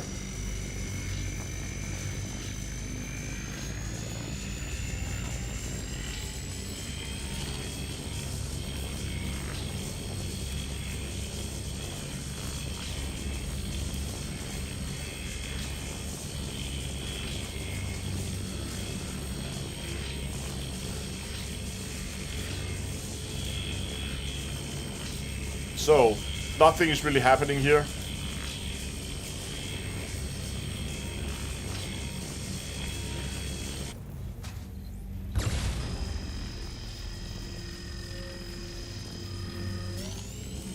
Let's try that again.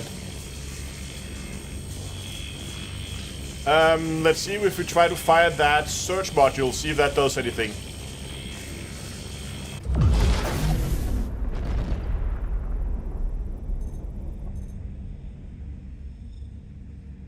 Yeah, okay. So now look, it's beginning to grow, and as it begins to go up, we're gonna go out of search mode here in a second, and then it's gonna fall down again. So we could fire another search module.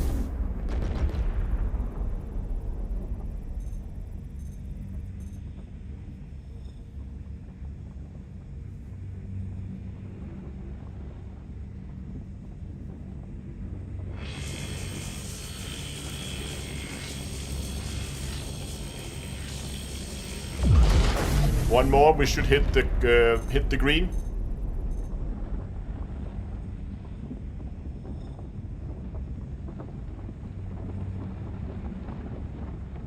Hopefully. Ah, it's close. Yeah, we're in the green. See if we'll keep it there.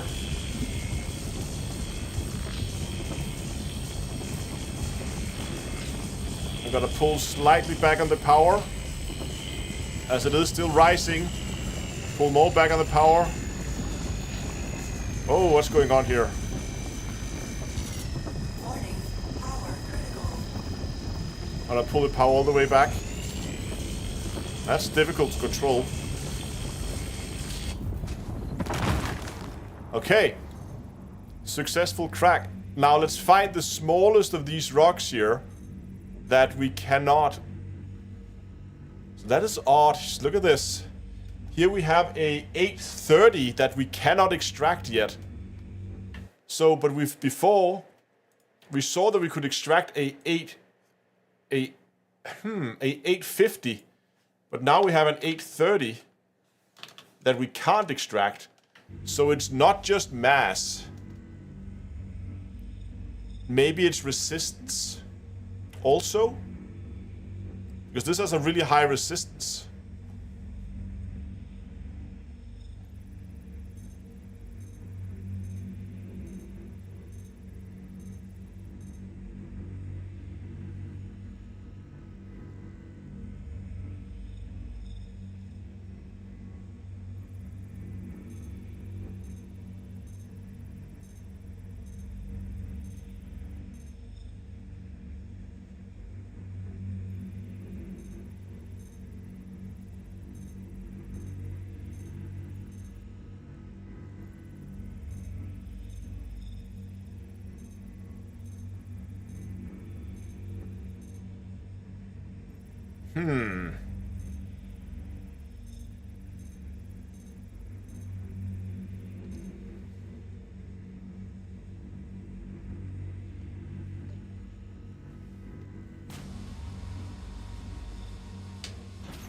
Mining mode off.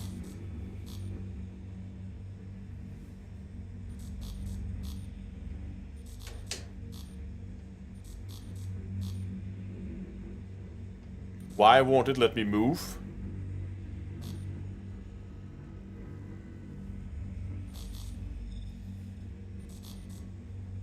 Look at that. I put it on. I can't move right now. I can turn, but I have no strafe. I can see the joystick moving there in the bottom of the corner if I'm. Fracturing mode on. Mining mode on.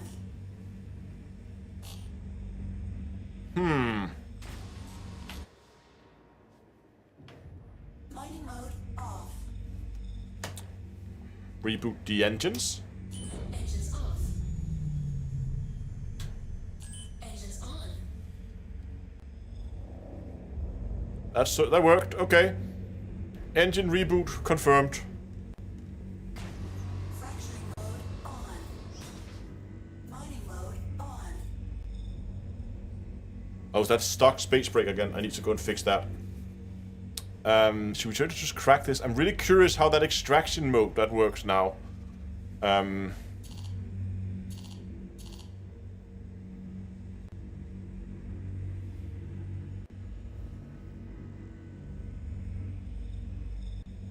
there's some calibration here that's not very good.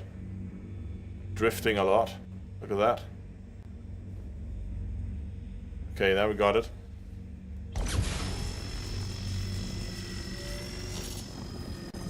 Oh shit. Okay, so you noticed here even my lowest power setting was way too powerful. So the way we're gonna deal with that is basically move further away, so move away from our optimal. I'm sitting at the lowest power setting on this right now. And as we get close, I'm just slowly gonna move further away to kind of balance it like that.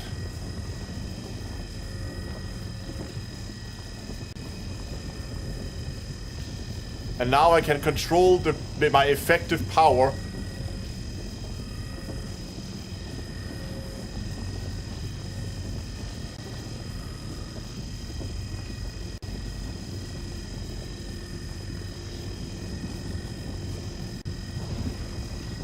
So if I go closer, I get more power. If I pull away, I get less power.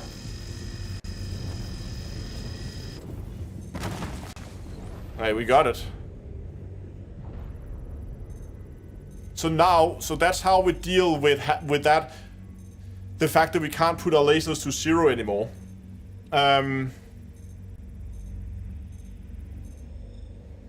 Is there a timer on how long you have to be in optimal? Not sure I understand.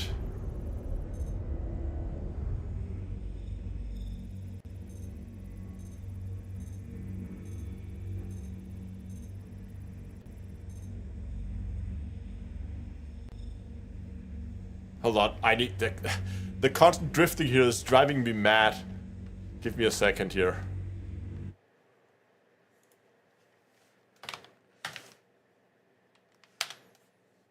I don't know what's going on.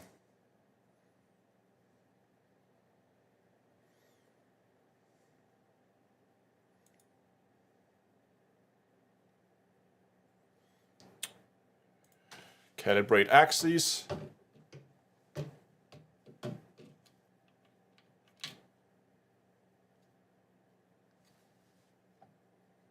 Save calibration.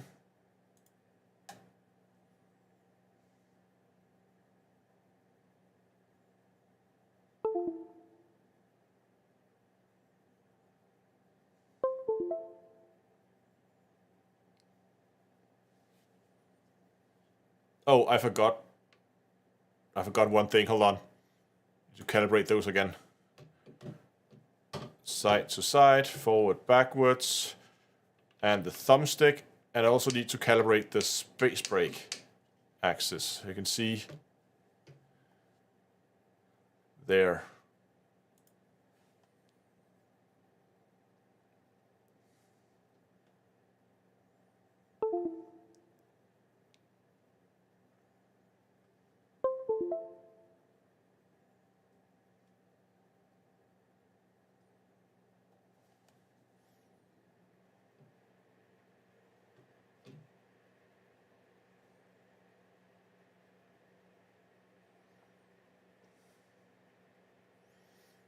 Okay, jump back in. See? Much better. Okay.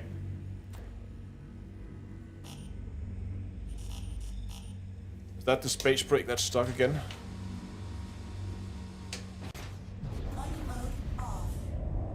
I need to find a better solution for... There we go. Okay, where did my rock go?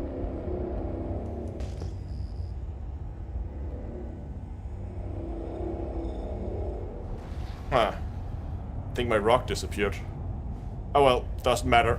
We didn't want to mine it anyway. We just wanted to go and figure out the... if I could figure out the extraction power.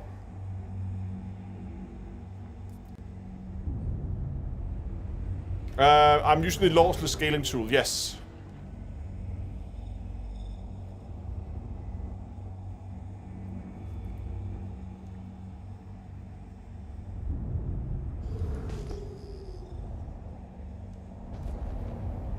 So rock here, see what that got.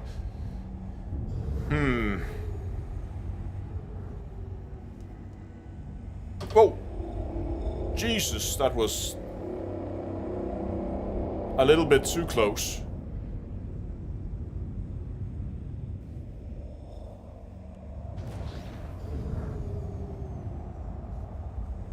Let's just slow us a bit down here, shouldn't we? Hold on, is that? That looks like... It might just be the lighting. It just looked like there were red markings on it. I thought it was a quant rock, but it's probably straight to salvage. Yeah. Mining mode on. Oh, there's laronite in this one. Quite a bit of it, actually.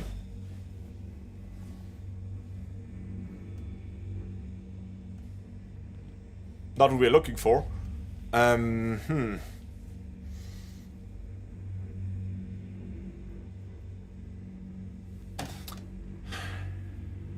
So how does this work?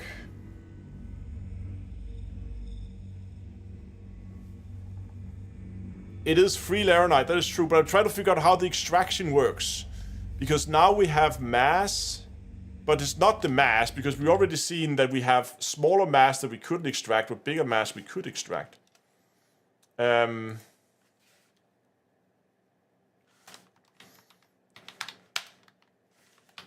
Let's collect this another way.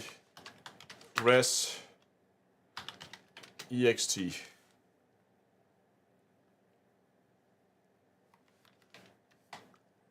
So here we have, I'm wondering if it has something to do with the resistance. It might have.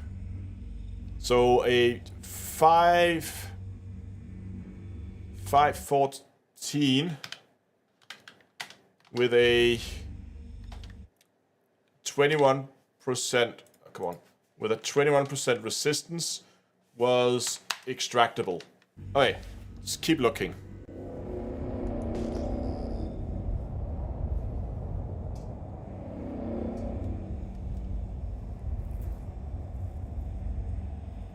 GD said it's based on the composition.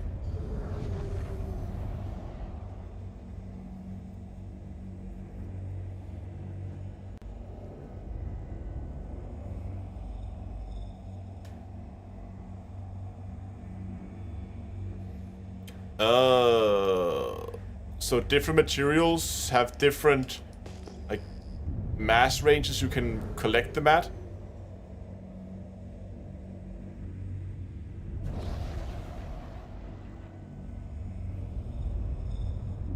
Let's try not to crash into the rock this time. Well, that makes it a lot more difficult. M-type asteroid. 5,000. Ooh, that's a narrow window, isn't it?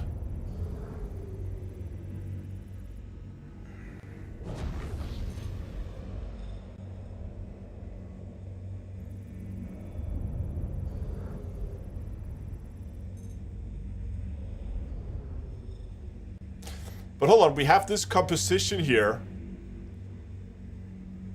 Right? Does that have something? You can see it right. There's like a bar.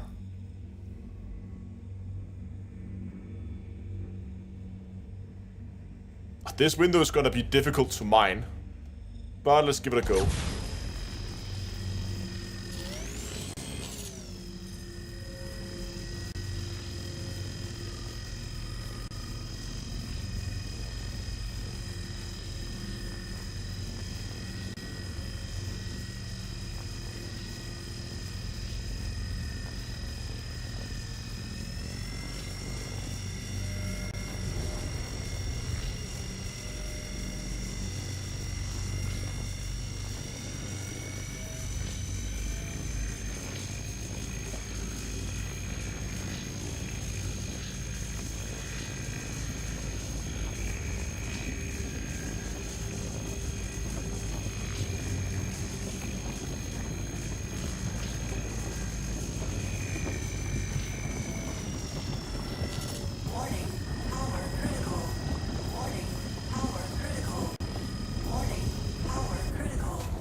And that's gone.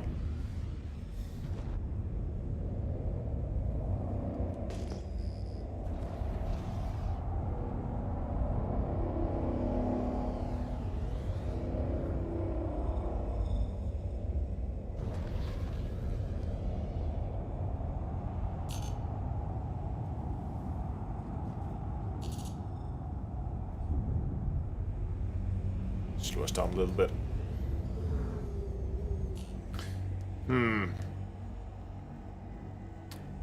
This makes it a lot more difficult. But do we know then how the extraction power works exactly? Is it as I assume that the more extraction power you have, the bigger chunks you can collect?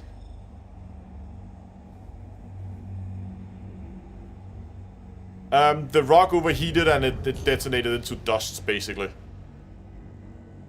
Alright, what do we have here? Okay. It's an E-type asteroid. Again, a narrow window. So this one is classified as impossible. Look at the mass. 54,000.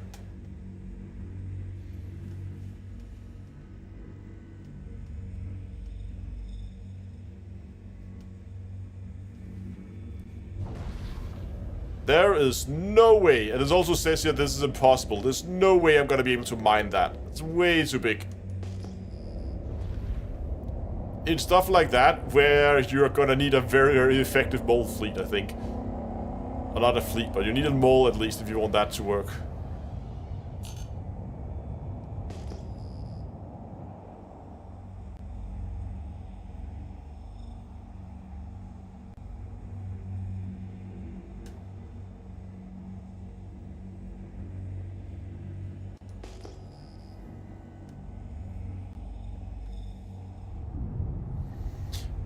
But I've noticed that it seems like that the higher the power level on the rock goes, the less power you need. So it has like some kind of built-in runaway effect. Because I was stable and then there's some kind of delay or something. There's something going on when you get up to the higher power levels. Okay. Type P. 6,000, that should be doable. Oh, we got Bex in this one. There should be some money in this one. That's actually pretty nice. Let's see if we can't mine this for real then.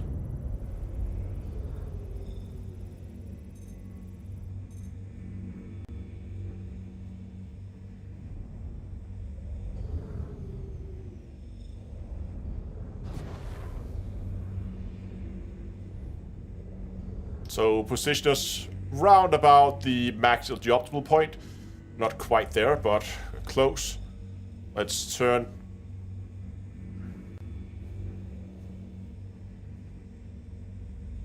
It keeps drifting. Engines off.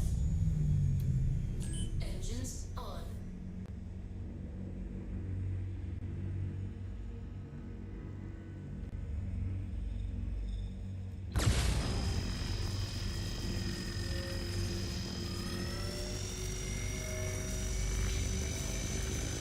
Okay, now it's at 50% laser power. And it's slowly rising at a very manageable pace, so that's good. Let's keep it here.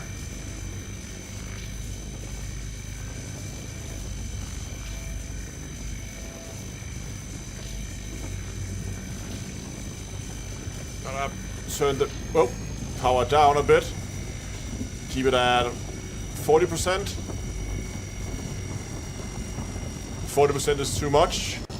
Pull it down to 20. Okay, 20% seems to stabilize it. I'm gonna pull backwards a little bit to lower my power even more. And then give it slightly more so I actually have some... Why is it not... There we go. Because I need to go above the 20% mark. Now we need to go above 50 because we moved further away. Come on.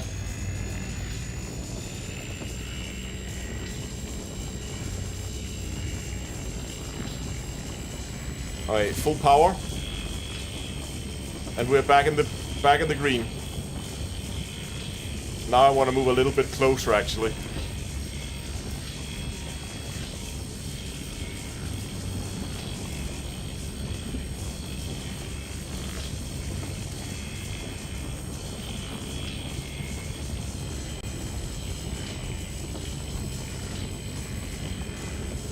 There we go.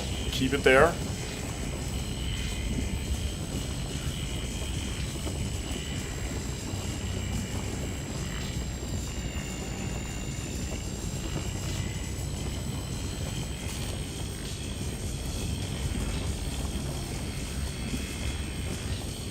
Come on, don't die on me now. There we go.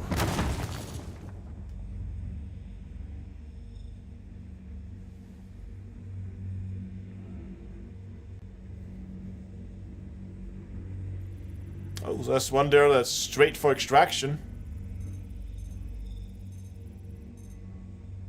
Aw, but it only has 1% Bex. That means must have gotten a decent decent clustering on this then. Okay. Extraction mode on. What do we have here? 50.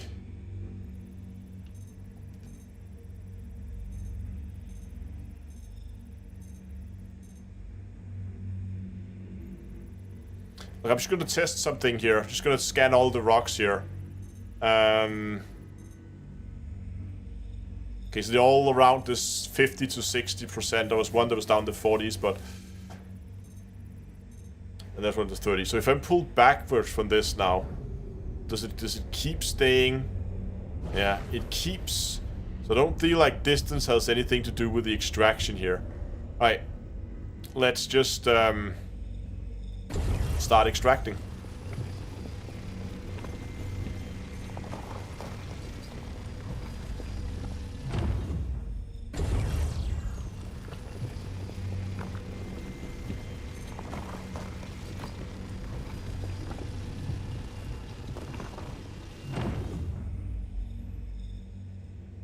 There was one, some of them were up in the 50s, 50. That one there, that was good. Take that one.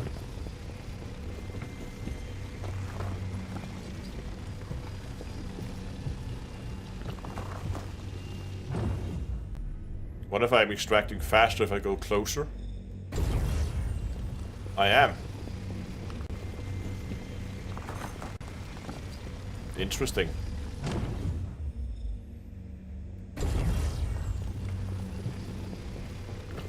Warning. Storage full. Okay, cargo hold is full.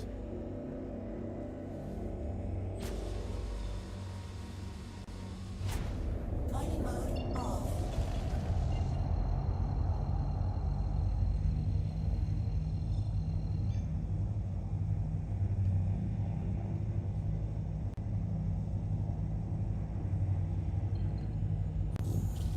Quantum travel engaged.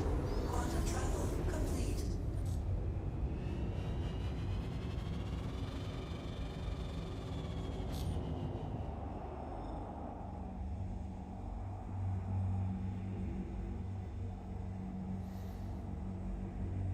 Yeah, so now we need to go back. Luckily, this is not volatile cargo, so we can take our time. We can go back and we can refine the backs. Not that it really matters. We're on the PTU. They're gonna close the server soon, but just for the sake of completionist here, we're gonna go and do that.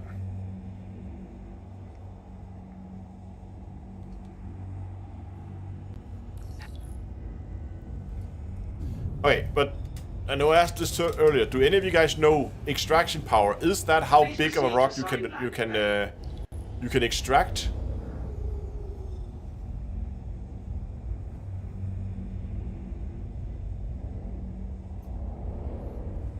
Or is it only how quickly you extract?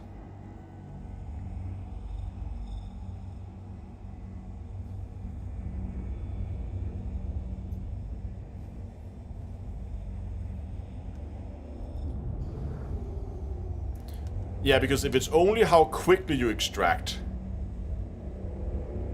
then it's basically like a dump stat. Then we don't care about how quickly you extract.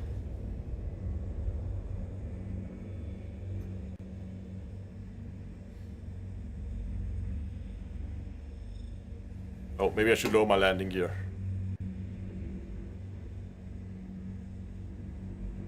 Landing gear down.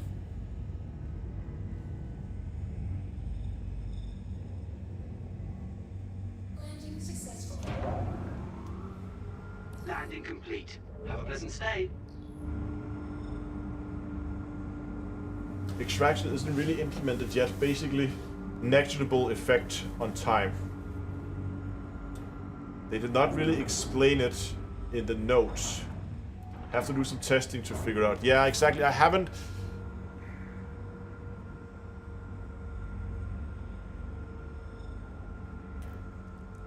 Yeah, I don't know. Alright, let's power this thing down. Shield off. Engines off.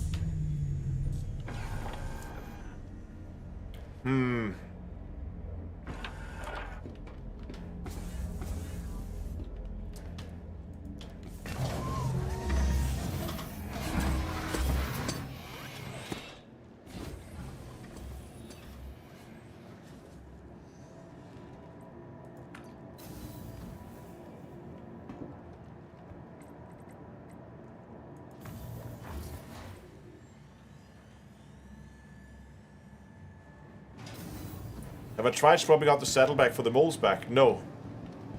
I haven't. Welcome to the aUEC Vehicle Retrieval System. So you have more space basically in the Prospector.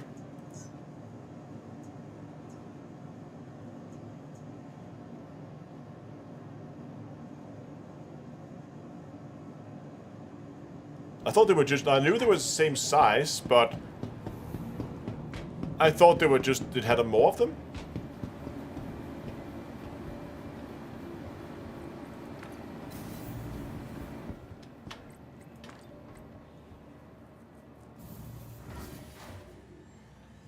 I'm pretty sure the saddlebags are supposed to be standardized and it should fit across different mining vessels. I just thought the mole had more of them, but maybe I'm wrong. I thought the whole point of the saddlebags were they were standardized. Oh, let's go up this time.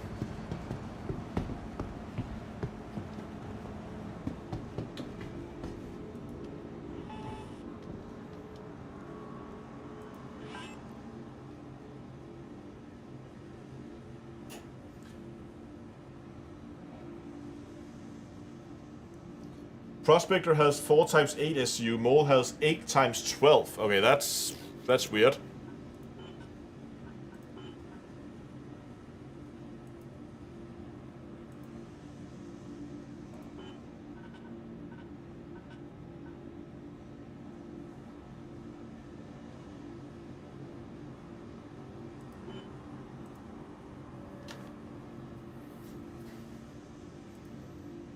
Doesn't really matter. The server's not going to be alive in 8 hours anyway, so they're going to close the PTU. I just want to go and check something then. Like, if... Okay, this is... I need to dive into that a lot more then.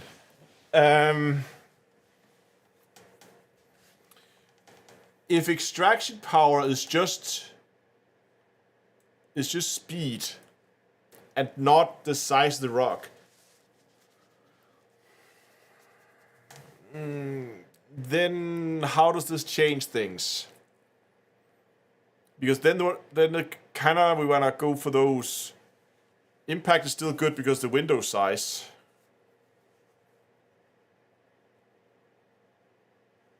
Yeah, I really want to figure out how the extraction power works. It's annoying that they put in a stat that doesn't do anything.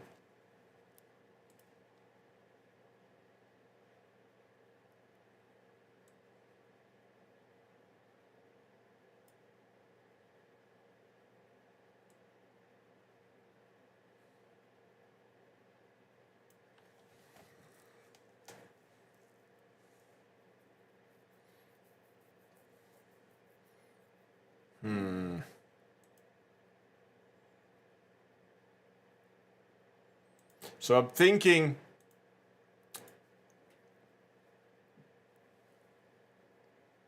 because if we ignore the extraction power, then all we care about is basically max mining power. That's the only stat we need to maximize. Because if we do that, then we can mine as big rocks as possible. And we've already seen that the minimum mining power is not a huge problem, as we can throttle that with our speed, right? So we can just put it down to the lowest setting and move it all the way back, and then we should be okay.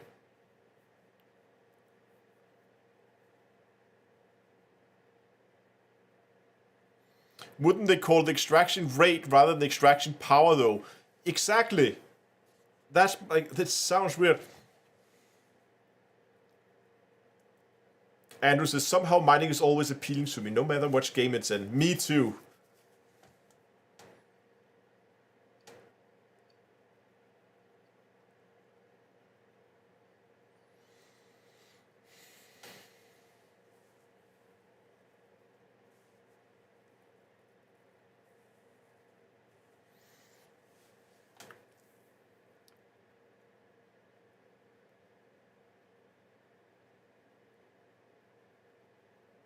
Yeah, the power put in the extraction later. But okay, so these are both 20%, right? Both the impact and helix are both 20% of their max power. So as we increase the mining power, we are of course both increasing minimum and maximums. So from that point on, the helix should be better. But it has that annoying minus 40% to window size, which is kind of a lot. Minus 30 to resistance is nice. So could we do anything with a helix to kind of counteract that? Because we have this build now where we have this much power. But what if we then went and said...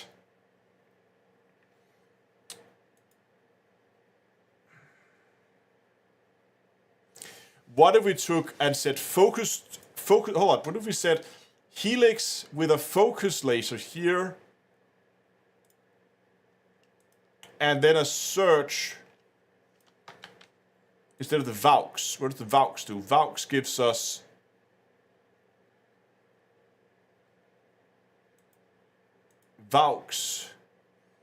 extraction power. Well, we don't care about extraction power. Extraction power is useless if that's what we're saying.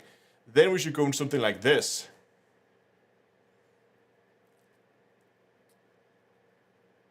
Because that means that the total window size is going to be...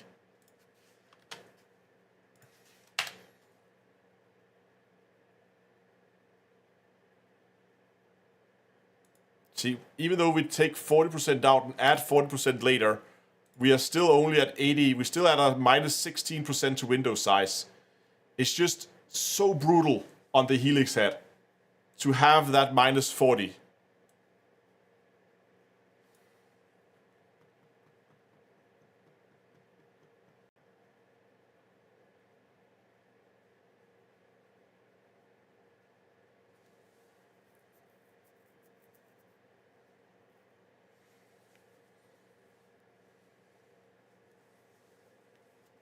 I'm guessing we'll have something to do with... Yeah, it might be that there's something with the different materials. They add different amounts of the are more difficult to extract, and they have some weird thing there. Yes, it's the Hofstede. We looked at that. Hofstede as well. The power is just not... It's actually okay, but extraction power is low. That was kind of why I... hold on. Because I'm not a big fan of this reduction. And the double Rieger module on the impact, I think, is... I don't like that. Delete that build. But what about Hofstede? Okay, hold on. So if we go Hofstede Rieger,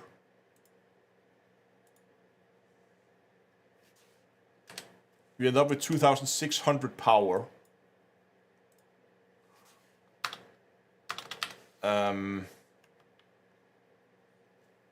Which is pretty much exactly the same as you do with the impact and a Rieger.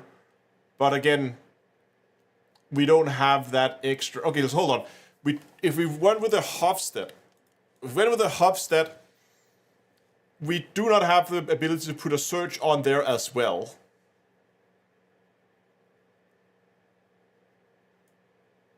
No, but then, look at this.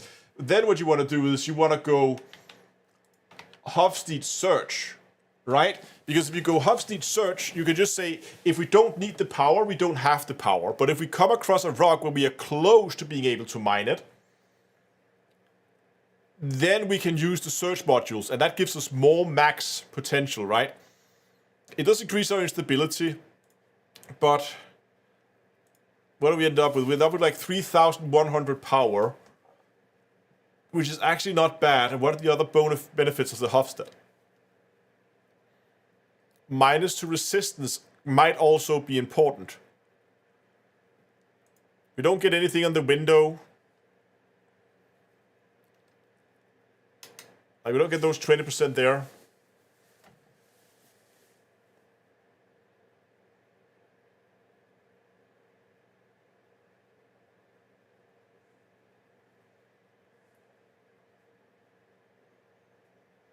You can always bring extra modules and change them on the fly. That's true.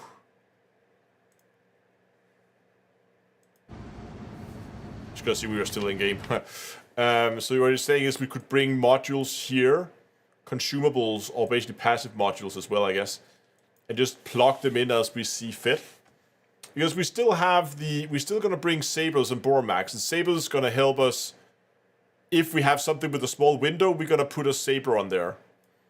And if we get something with a lot of instability, we're gonna put that on there.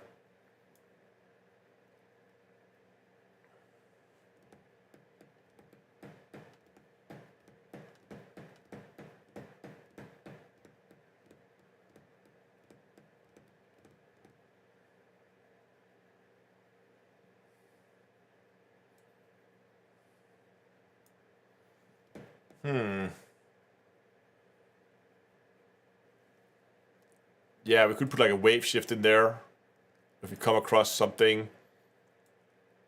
But like a saber with like plus 50% would probably do a lot. Maybe it's not a bad idea with a Hofstede and a search module. And also the search module is super dirt cheap. It was like 1,300.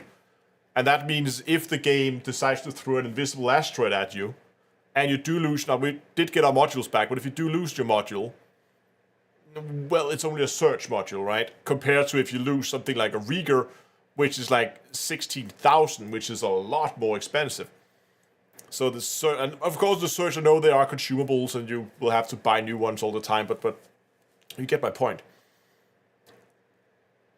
Maybe actually running a Hofstede Saber Boremax. Saber Boremax in the backpack so that if we come across something with a high resistance, we throw a saber on there. Or if it has a small window, we throw a saber on there. The question is,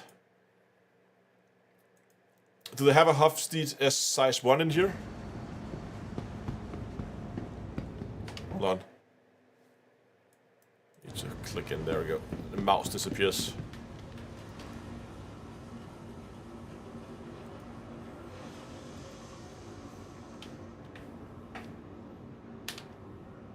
Nope, only size 2. No luck for us.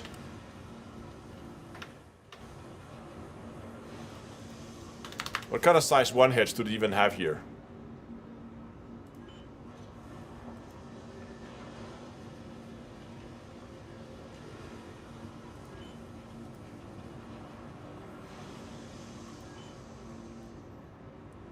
They have a Lancet, and a Klein, and a Helix.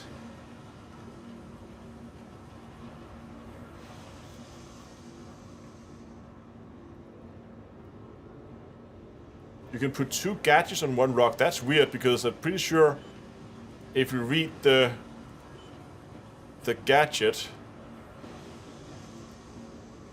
Optimax, they have Optimax out here. That's pretty nice. What does that do? That is the massive cluster modifier. And what's the other one they had?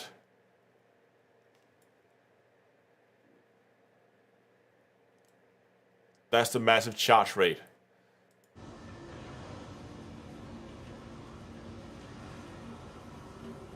Would I ever go into space in real life? Yes, absolutely. Given the chance? Oh yeah.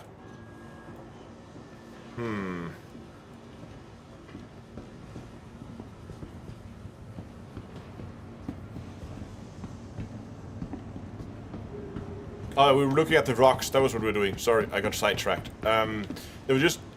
I think if you read the description of it... gadgets...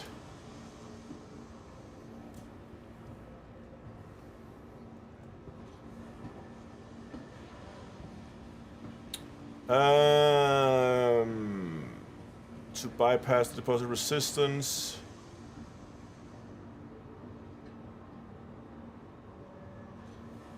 Manufacturer warning, using more than 1 mining gadget per deposit can result in a catastrophic explosion.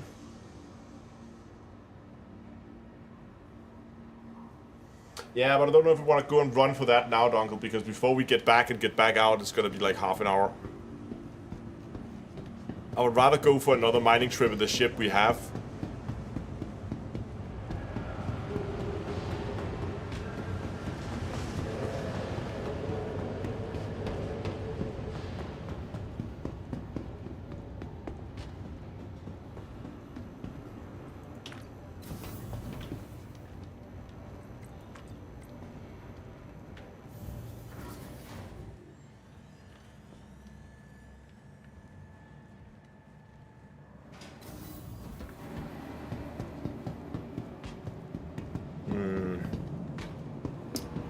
I could see both of these builds being viable, to be Welcome honest. to the ASOC vehicle retrieval I system. mean, both of them would kind of work, I think, rather regardless of which one you want to run.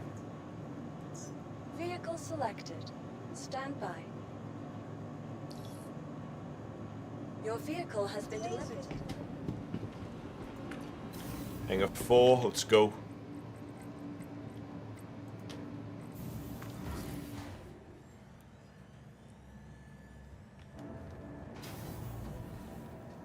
What does that citizen need in order to be launch ready? Server meshing, more systems, and a lot of performance tuning and bug fixing. If they took all the existing game loops, fixed them up, cleared the bugs out, they got their server meshing working, and then added the some additional systems, then we're about, I would say that we are in a state where it would be somewhat launch ready.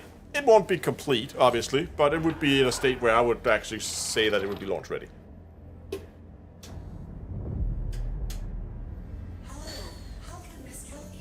It's mainly the performance and bug fixing, to be honest.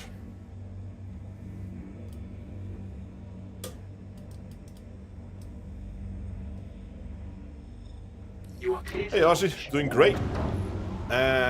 Golden Sunrise has great visibility. Yeah, it's awesome visibility in this ship. Love it. Launch sequence complete.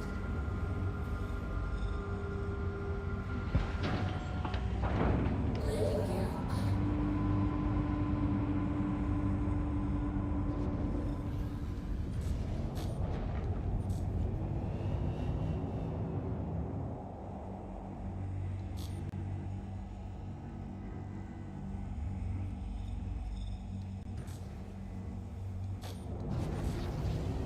Thank you, and please visit again.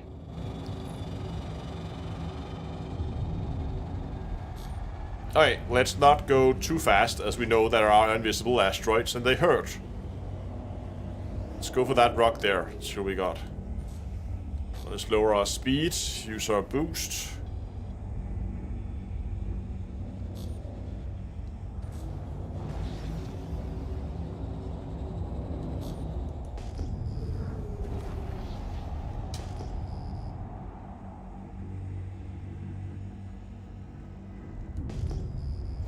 And not fly directly at the asteroid. Done that before, and that was almost a catastrophic end through the mining trip.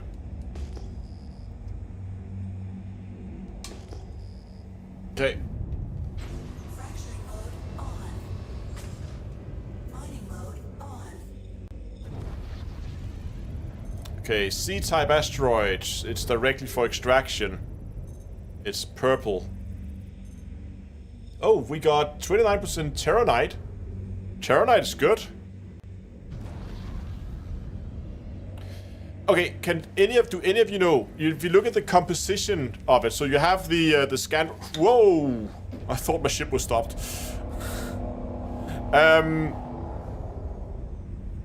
So there we go. Now we're stopped. So you have the asteroid types, the mass and the resistance and the stability. You have the how difficult it is. Then you have the composition and then some kind of graph. Is that the difficulty of it that's displayed in that graph? And the higher that is, the more difficult it is, or?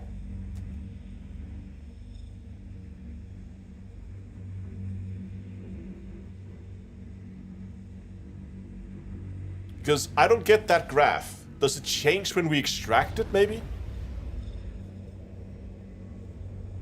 Yeah, so that you have the easy thing. That is how that's fine. It's more the bar below the composition that I'm interested in.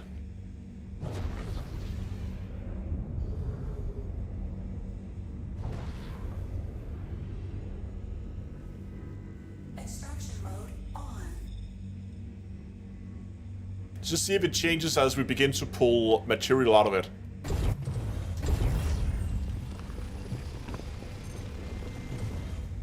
Does not.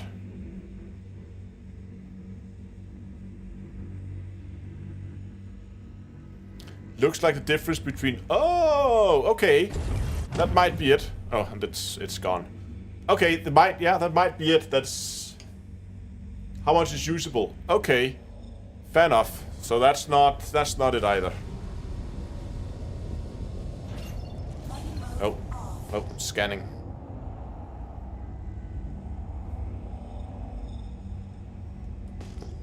How much the rock is not inert, but I'm wondering if that bar...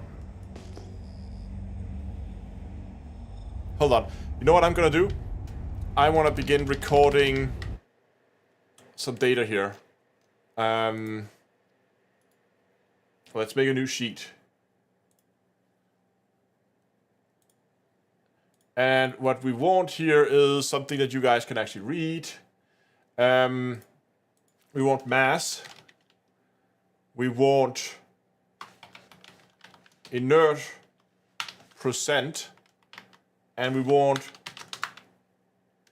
whether the rock is extractable or not. That data I am very interested in.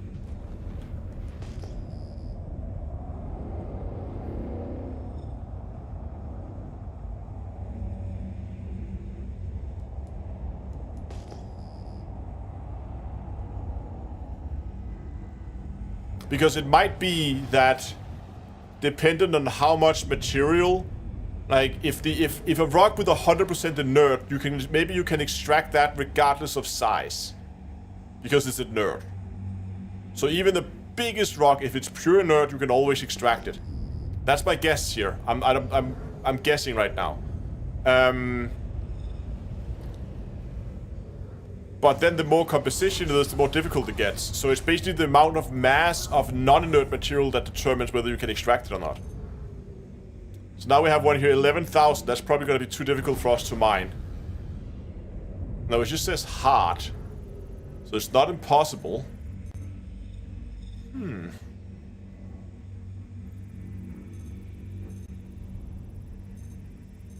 4,000.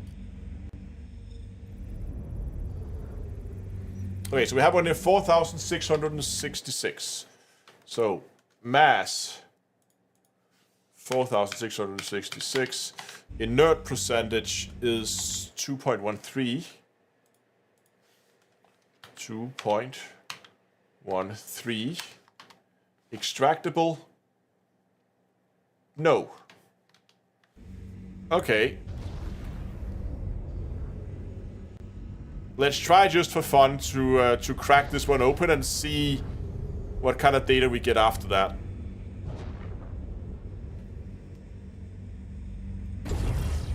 That's extraction. Fracturing mode on. Oh my god. This is gonna be fun, isn't it?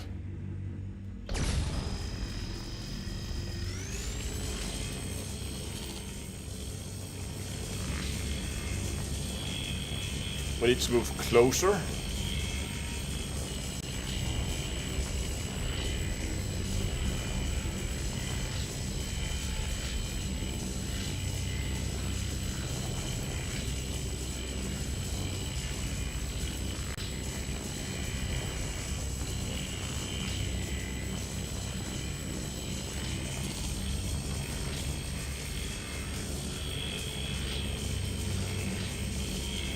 Even though I'm sitting at optimal at full, it won't go, so we probably have to use the search.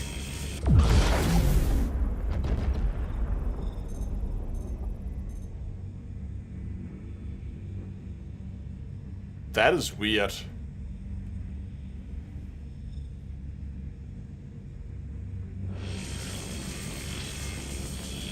So at 100% laser power, at optimal, we can only barely... Oh, was it 3-1? Sorry, my bad. 3-1. Thank you, Dungle. Okay, I don't like that rock. We're gonna go and try the hard rock over here, see if that's easier to mine. Kinda doesn't make sense if it is, but let's go for it anyway.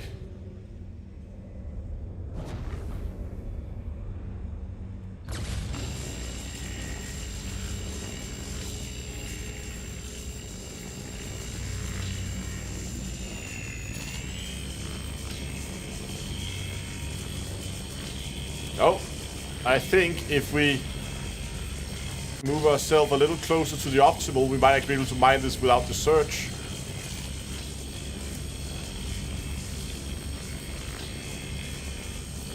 Hold on, what is the optimal of this thing?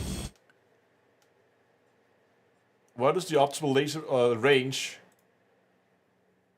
It's 45. Hold on, does that mean we need to be at the center? Or am I doing this wrong? Do we need to be at... Oh, the optimal is there. That is the optimal point, not all the way at the end. I'm stupid.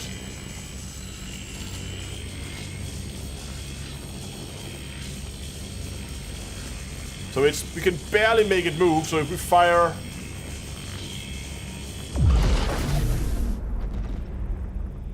a search, then we should be able to... Oh, okay.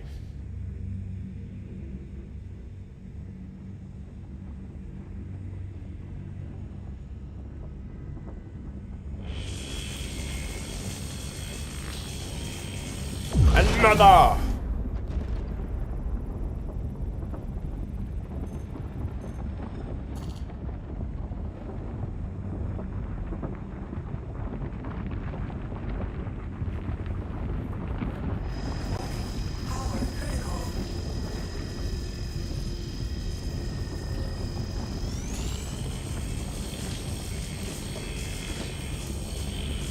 Ah, come on.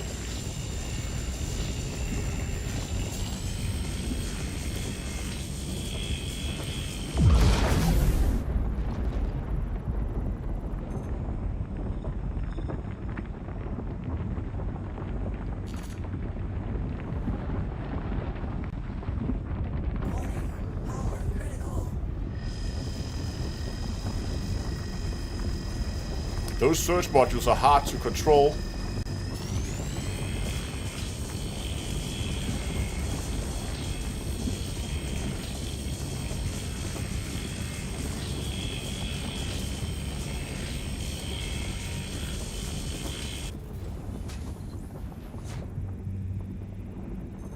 Alright, I don't think we're gonna be able to mine that. And now we're out of search modules.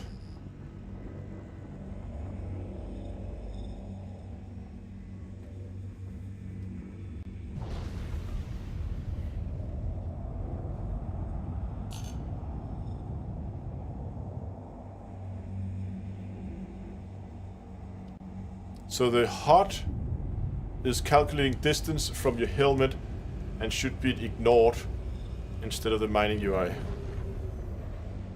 Yes. I think the mining UI is the one that counts.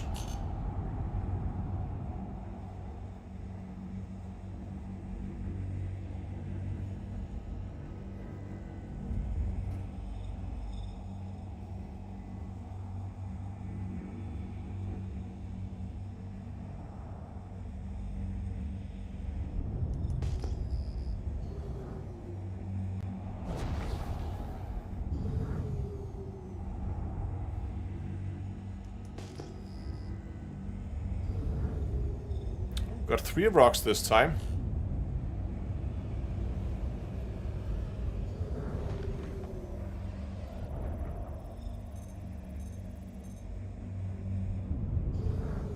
See what we got. Tiny window.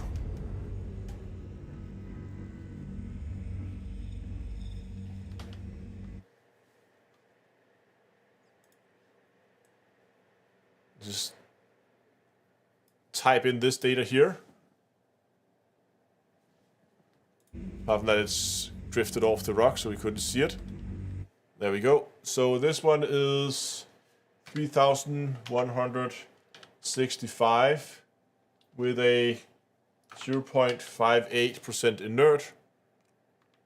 And extraction was negative on that one. What about this one?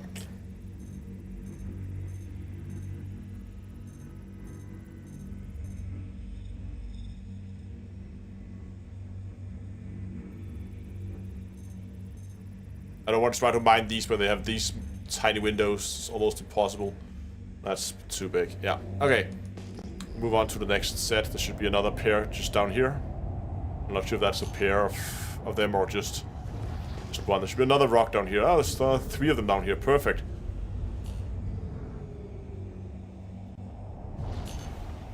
We're learning.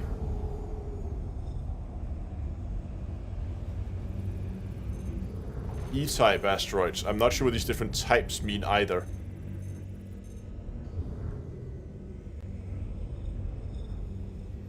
Okay, more data to collect. So now we have a 4,815 with a 3.73% that's non-extractable. We might want to go and crack that open.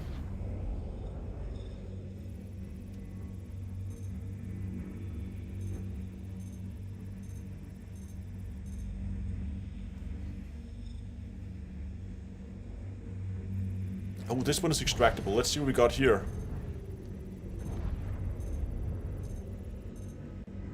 Yeah, okay, so this one is just 200, and that's too small probably to be anything. Let's put it into the calculation anyway, just so we have it. So at 228 with a 0.58% inert is extractable.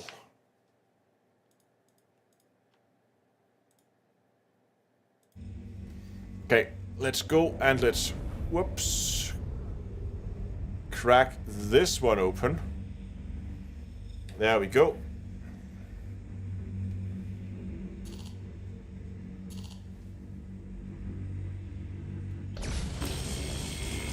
Whoa.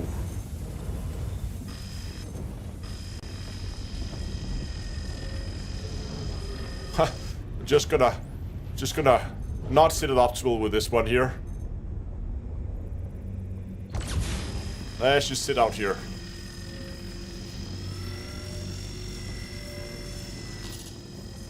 So even at 20%, we're still increasing it out here. Okay, so for now we're just gonna control our power with our speed. We have it at the minimum power that the laser will go at.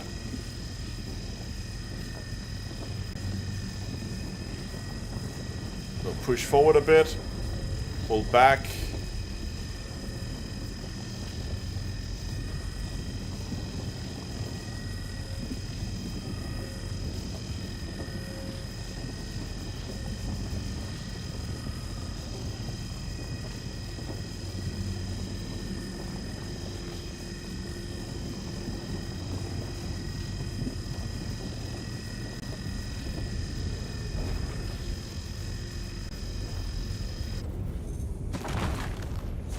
Nice.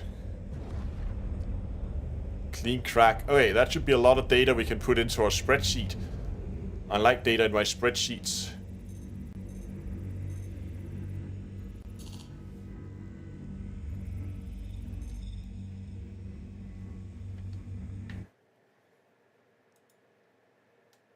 So here we have 382, 0, extractable.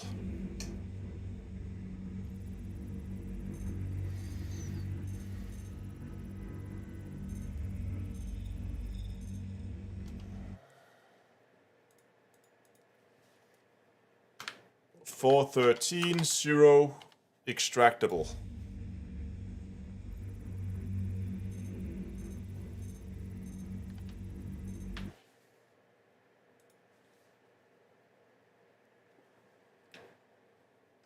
$345 with a 4.26 extractable.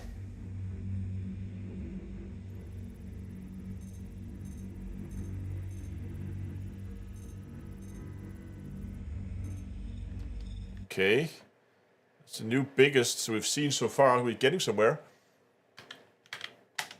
0% extractable.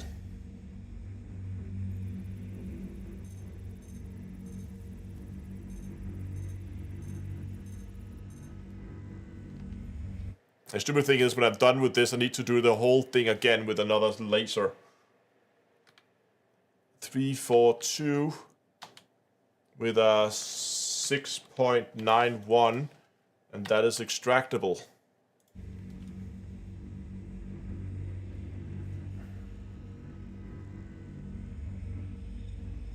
Okay, let's go and mine this one.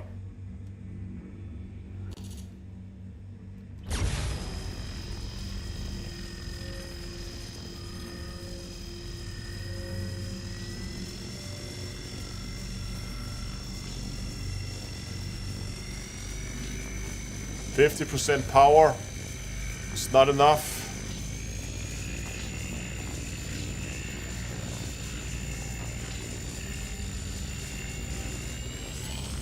Let's give it full power. Right, we need to move closer. Gonna move in a little bit closer here. There we go. Now we're talking.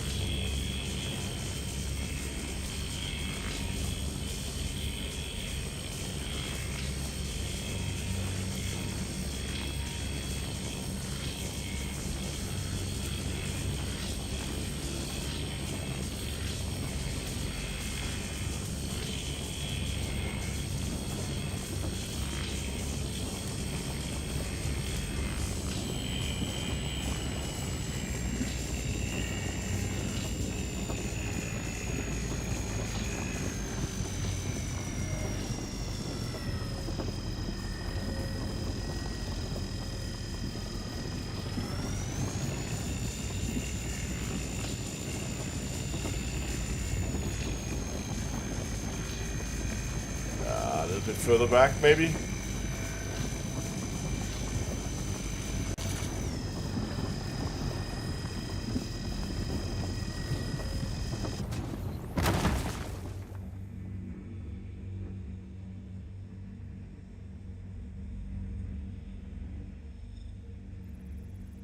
See what we got this time.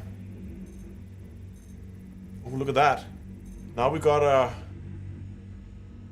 8. This is interesting. Okay, now we're getting somewhere here. Because now we're up to like a... What was that?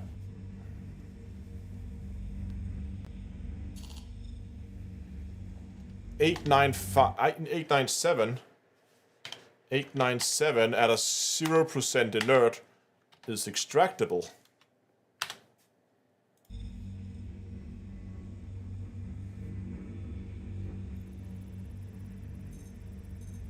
Is that one extractable too?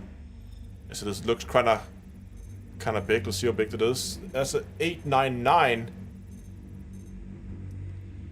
Oh, this one is very interesting because this one is a 899 at a 22.91% inert. That's also extractable.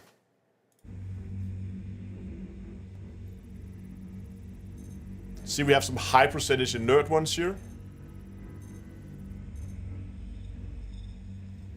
That one doesn't tell me anything new. Looking for some rocks with a high percentage of inert here. If that's even here. It might not be. Maybe we found all the inert in that one rock. There's some gold there.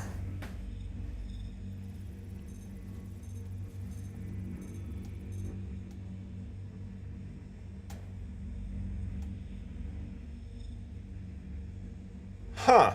Look at that one.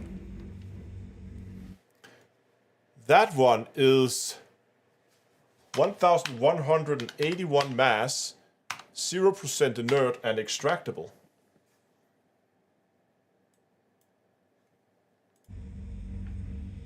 And there's a lot of gold in this, so okay, let's just extract all this lovely gold now that it's here. It kind of feels like a waste not taking the gold in. Which one had the highest percentage of gold? 20, 30.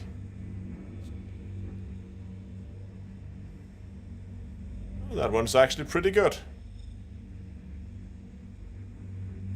No, hold on. Let me just extract these and I'll take a look at it.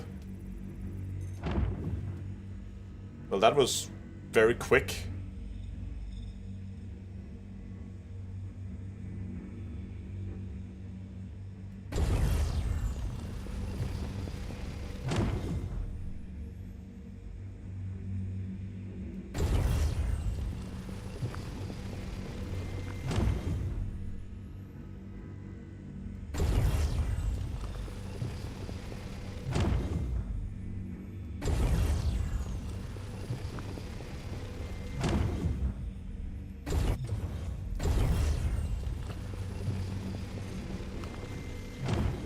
Yeah, gold is money right now. Let me just see, what was that idea that was before? Carl had an idea.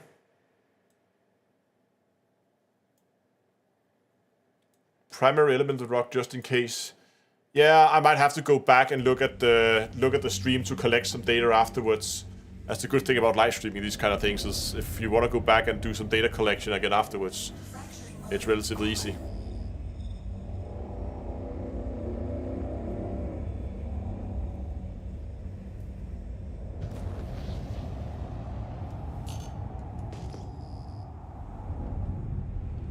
Let me just get this out of the way so I can see chat again. Oops.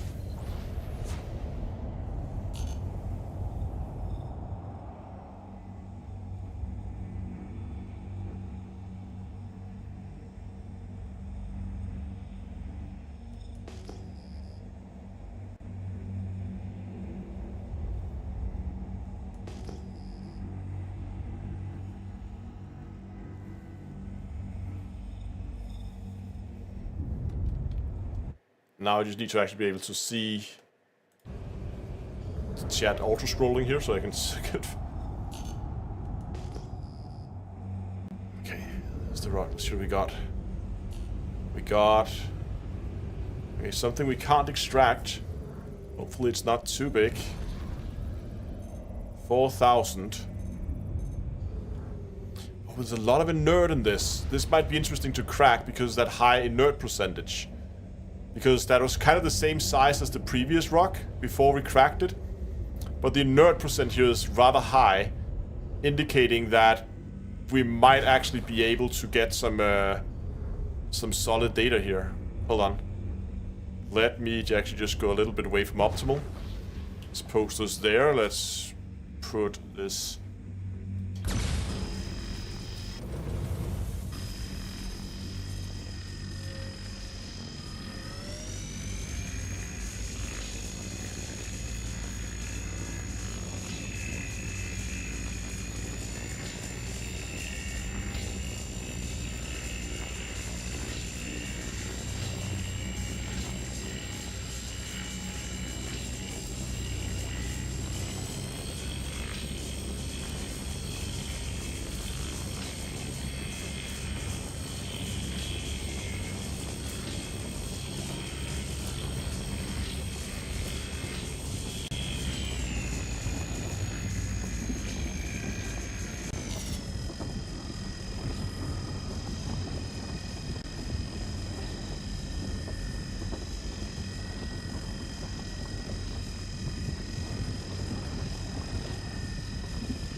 Okay, let's see what we got here. 300.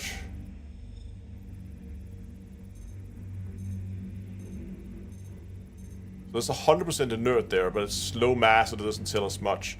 That's 100. Did all the inert go into 2 fragments? That would have been unfortunate. Come on, give me something.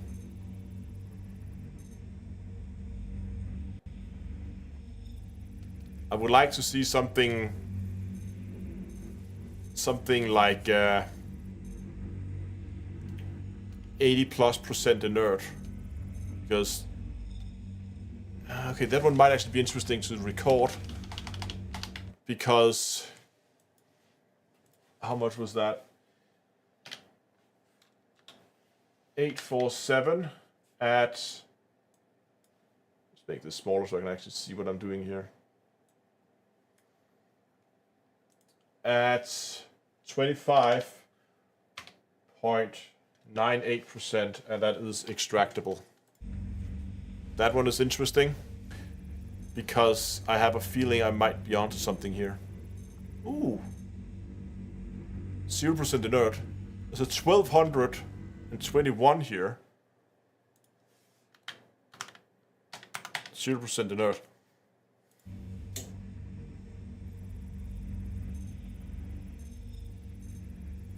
900 with no inerts. That's not interesting. I have a feeling that we might be onto something. I need to find more of these that cannot be cracked.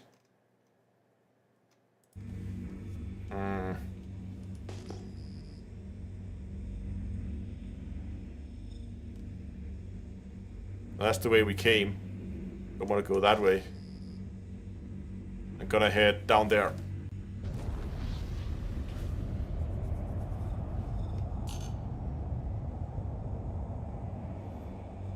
Because I have a feeling that it's the percentage of non-inert material, that the mass of the non-inert material that kind of has an effect on it.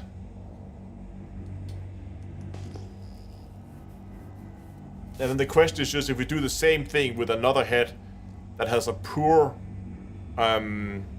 extraction rate, what does that mean for the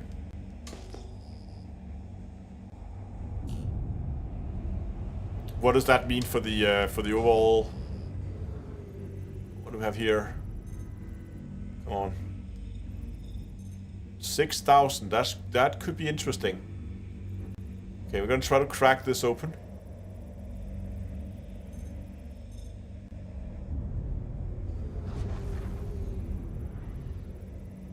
What I'm looking for is a rock where after I cracked it, I need to crack it again a second time. If I can find that, I should be golden.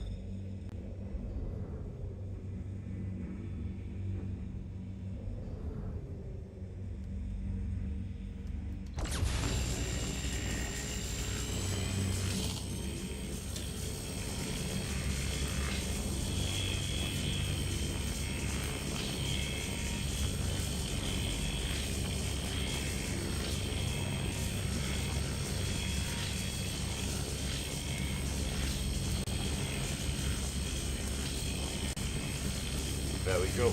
Oh. On. 1 meter forward. Perfect.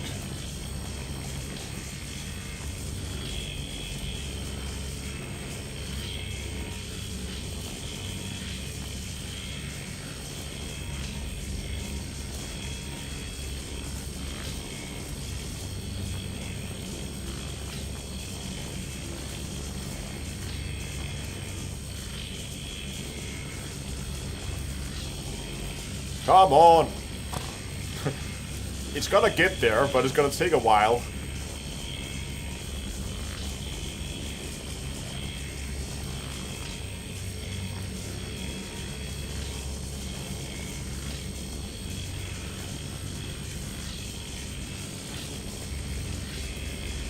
No, look at the UI with the composition. The composition UI is broken. That could be a problem later.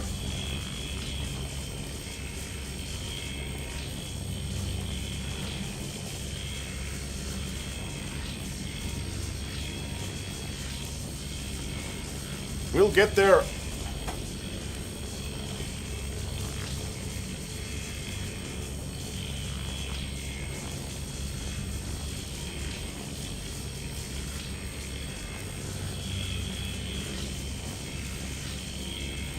Good evening, mighty Yahoo. This is P-type, others were E-type. Yeah, maybe I should have recorded the asteroid types too, but again, as I said, luckily I'm live streaming this, so I can go back and rewatch the live stream and collect those information later if I need to.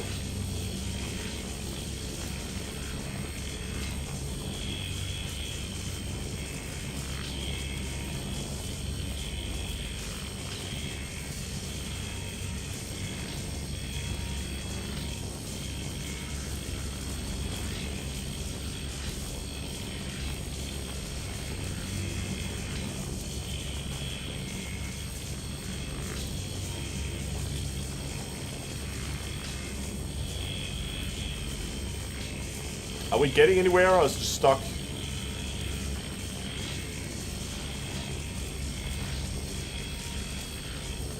We're drifting backwards somehow.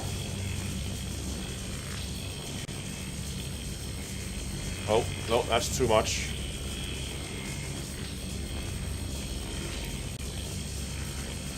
$42, $43, $44, $40. Come on, 5. I wish I had a search module right now.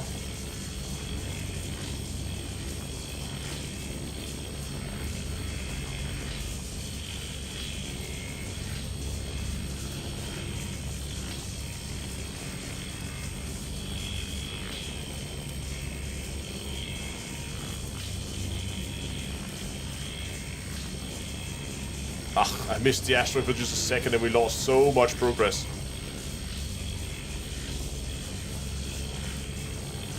And what's going on now? Alright, we're not gonna be able to crack that without that. I'm just gonna check if the whole optimal range works as we expect. So if I move closer, all the way to the edge of the green, and fire from here, it shouldn't be as effective.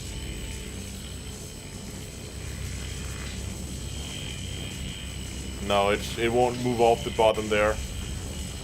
Oh, maybe I should also, like, put it up to full power.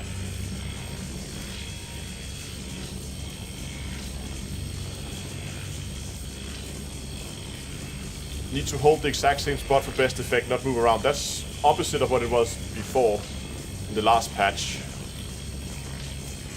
I move back to optimal here. Let's try that again.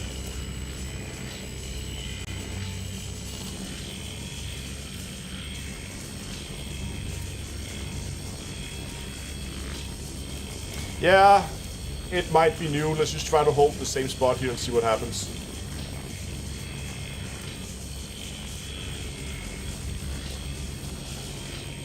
Okay, that is actually rising now.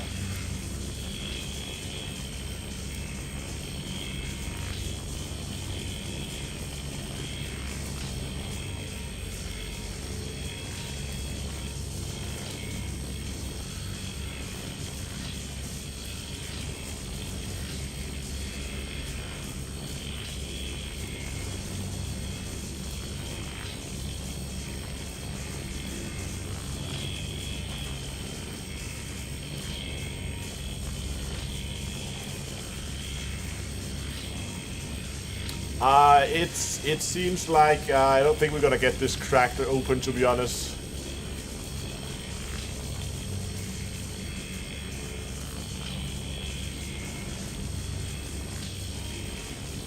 Oh, maybe.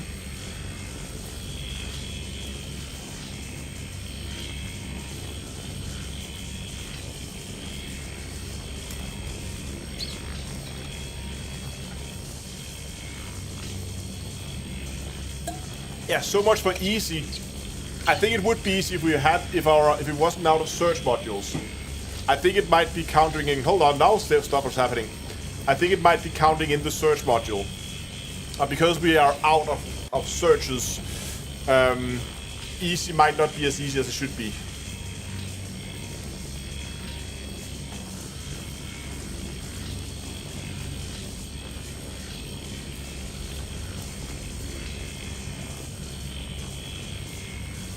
How can I tell my progress? So in the right-hand side of the UI, you can see the curved UI element with the green and the red sections. Those are called the red one is the overcharge window, the green one is the optimal window, and you can see there's a bar there right next to where it says laser power. That's kind of moving up. It's not the one with 100%. That's by laser power. It's the bar next to it that's moving up towards the green now.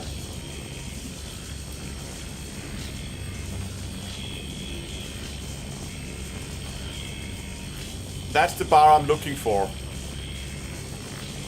And when that goes in the green, we need to keep it in the green. And then the green window will begin to fill up. When the green window is full, the rock is gonna crack open. And if we get into the red, it might explode. So now we're heading into the green. Come on.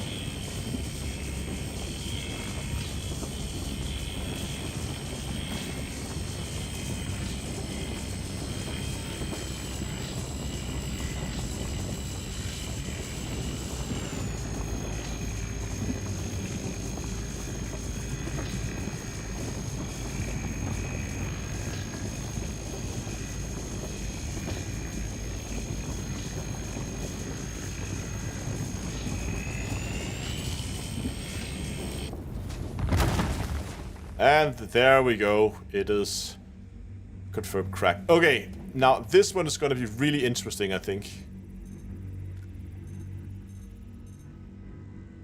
4, I need something bigger.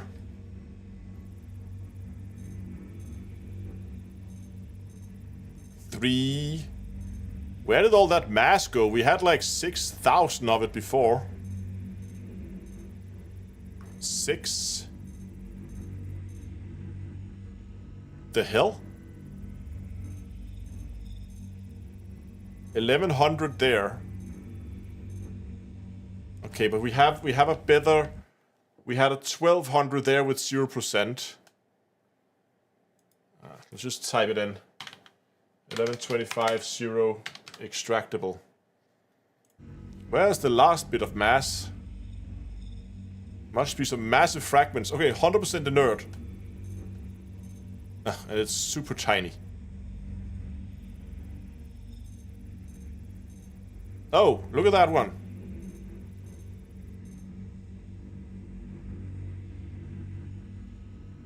Interesting.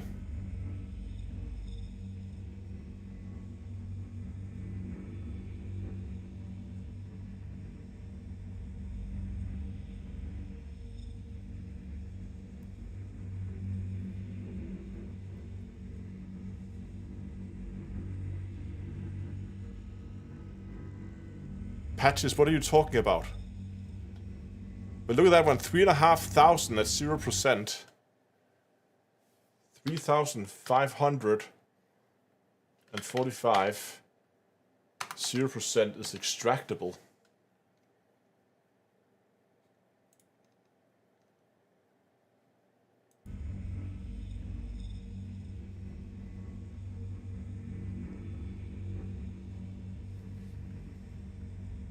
This is...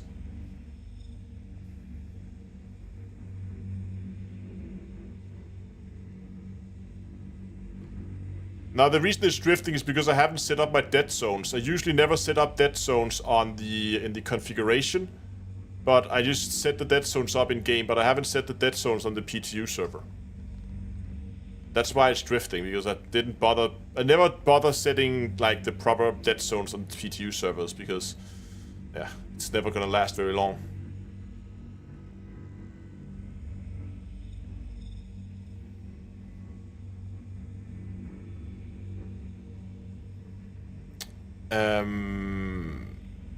I don't understand this. There must be something with the different types of asteroids then.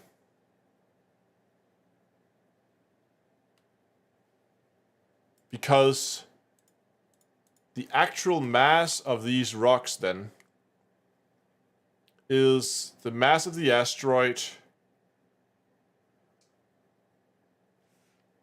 times 1 minus that divided by 100.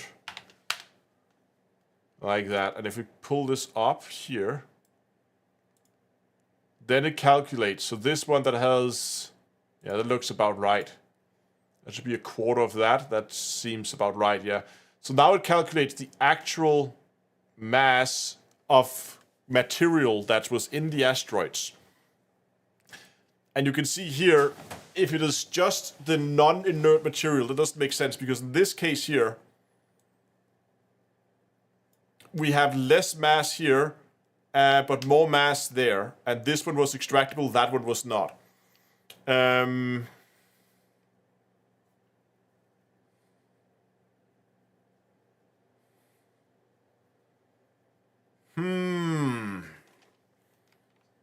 This puzzles me. So could it be the asteroid type? Is that what we need to record as well?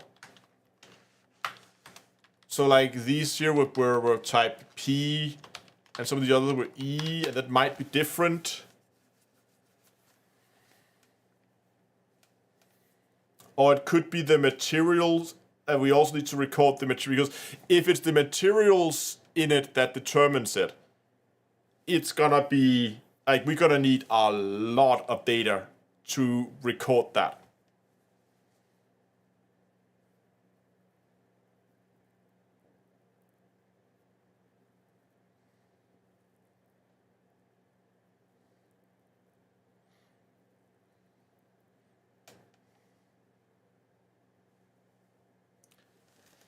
I'm still convinced it is the relative densities of the matter in each rock.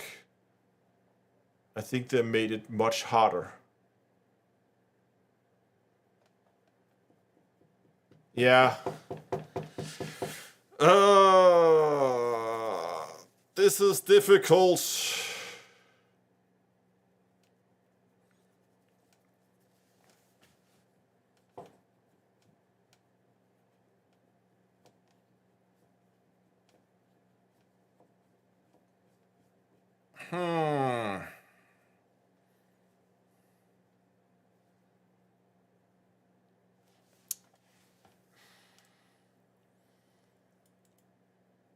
So all we figured out now is how this is not working.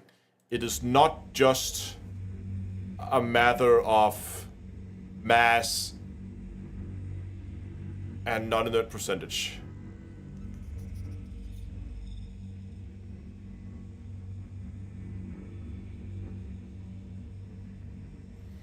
I know there's another very, very active mining community in Star Citizen. I might have to reach out to those guys because they have...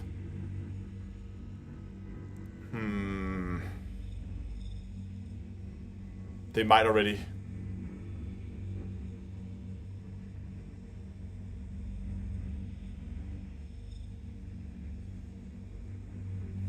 Alright, I'm gonna head back to... Gotta head back to the station, I think. I'm gonna have to think about this. It might be the asteroid types, that some types are easier to extract than others.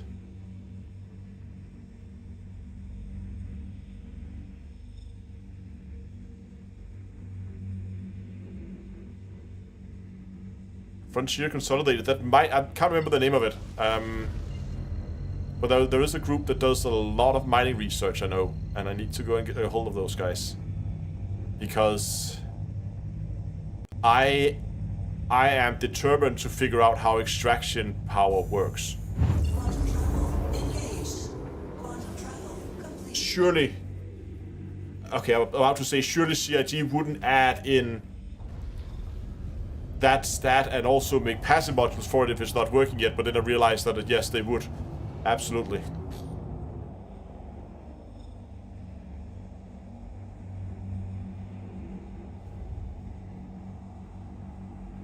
I'll have a fly around on Friday.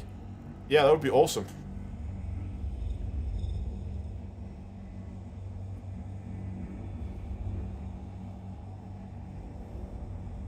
If any of you guys are gonna go out mining when 319 hits the live servers, basically record the data that I got here.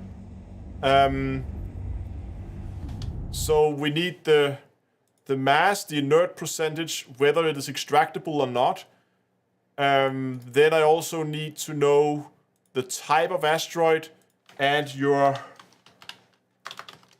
extraction power.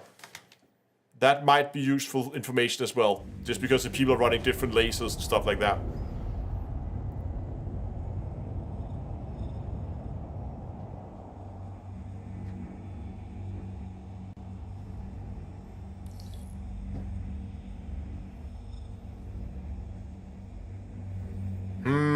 This puzzles me.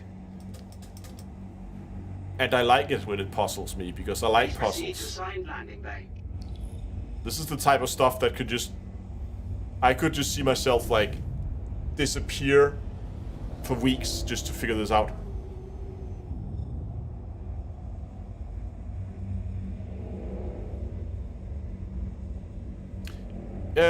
Make a Google Sheet. Yeah, maybe I'll just make a... What's easiest? Maybe I'll just make a Google form where people can type it in. Because then we don't have... Otherwise, need to get everybody editing access to the spreadsheet, and then that could end up people randomly deleting something. But if we do it through a Google form... I might set up a Google form, actually.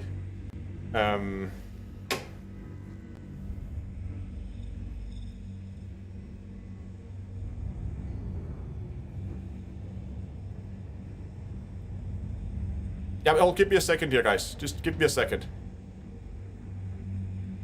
Are we landed? Is my landing gear even down? No. Why didn't landing gear go down? I asked landing gear to go down.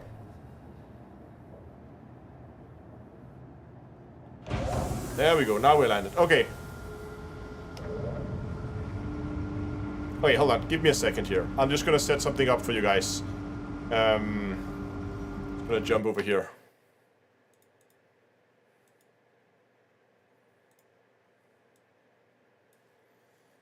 Let me just see here.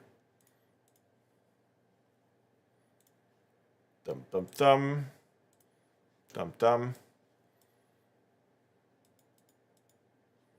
That was pretty stupid. Hold on. I'm messing everything up right now. And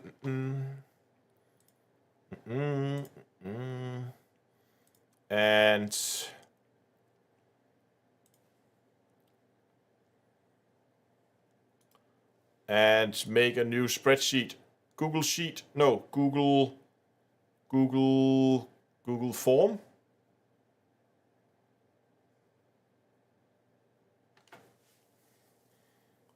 How? Why? It only has Google Sites, Google My Maps, Google Drawings, Docs, Sheets, Slides, Analysis. I need Form.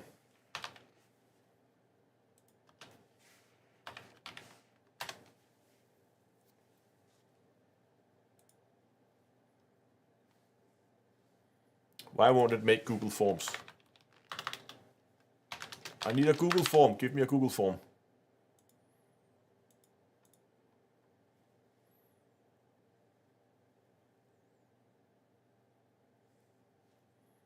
Into browser, is that it? Forms.new. Well, that was easy. Thank you, Dongle.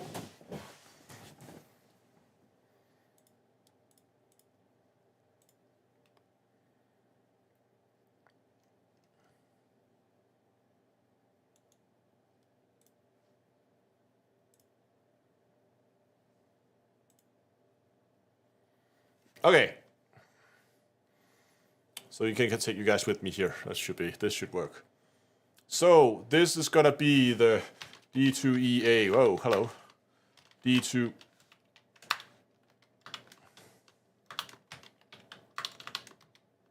Is caps lock on here? There we go. Jesus Christ, Google.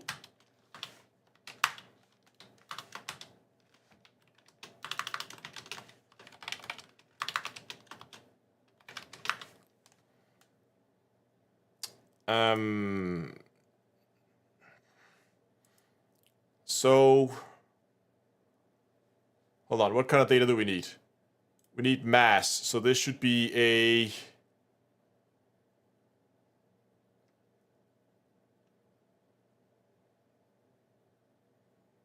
short answer.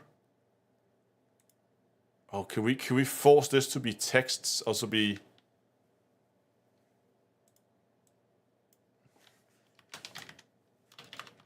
because I want this to be forced into being a text, a number, and not just text.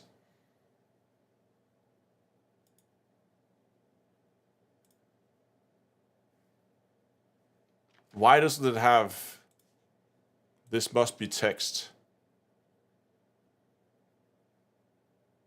Or must be, okay.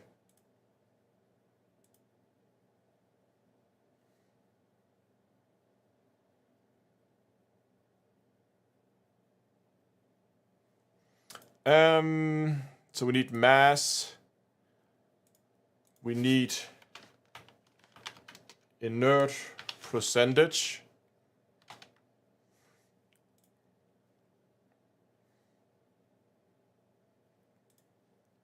And with us was the rock extractable? And this should be yes or no. Maybe we should actually start with that question. Was the rock extractable? Yes or no? Mass, inert percentage.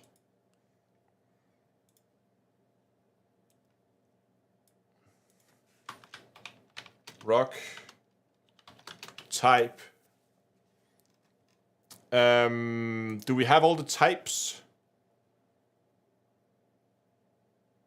So we've seen, hold on.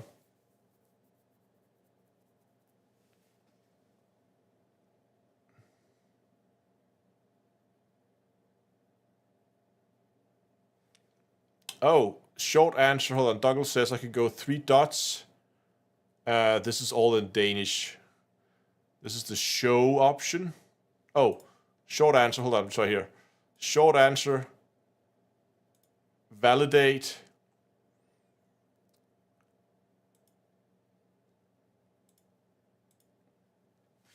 Greater than 0. Like that.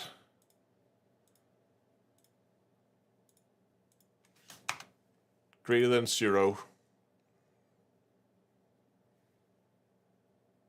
No, this is number greater than 0.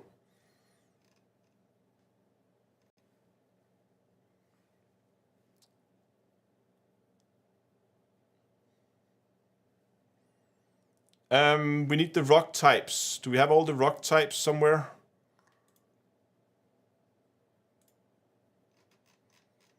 I would really like people to have it as a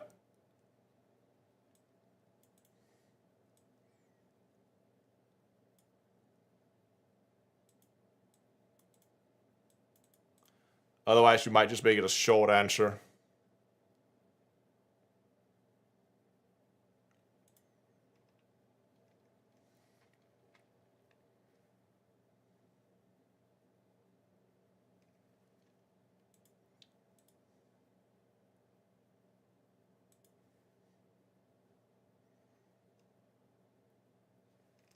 I'm looking for the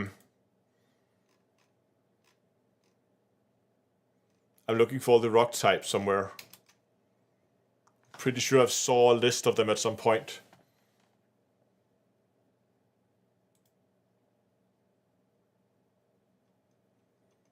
Didn't I see a list of all the rocks?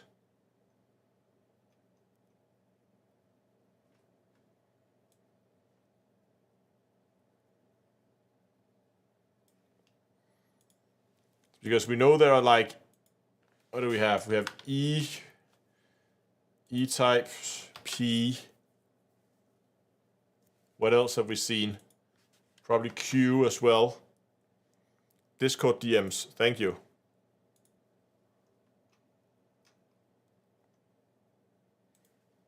Dunkel found us mining sheet. Mining cheat sheets.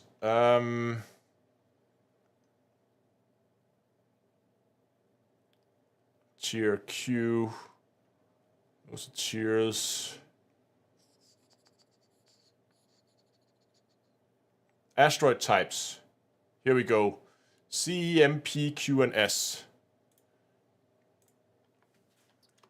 C, E, M, P, Q, S.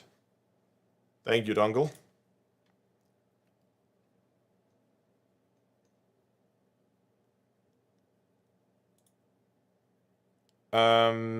We go send and link. So what now? If I then go and refresh it over here, that didn't work. Well, let me just try this off screen.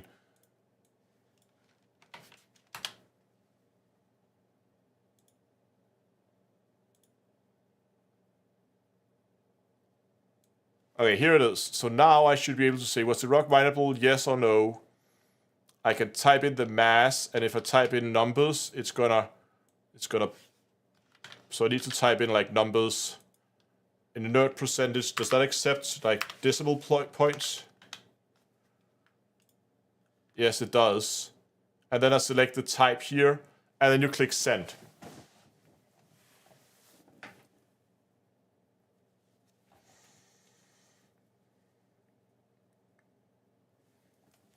Right? Because then I'm gonna basically post this around.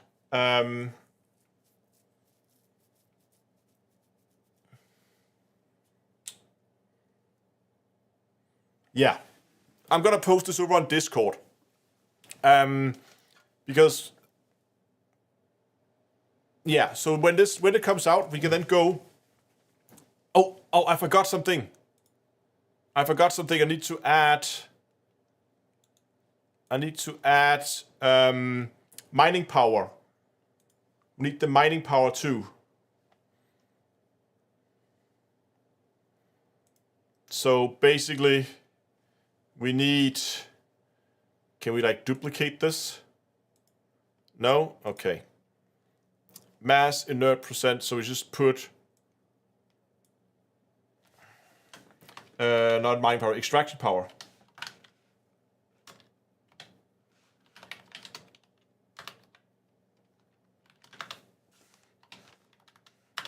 Wow, let's try that again. Extraction power, short answer, validating, number bigger than 0. There we go.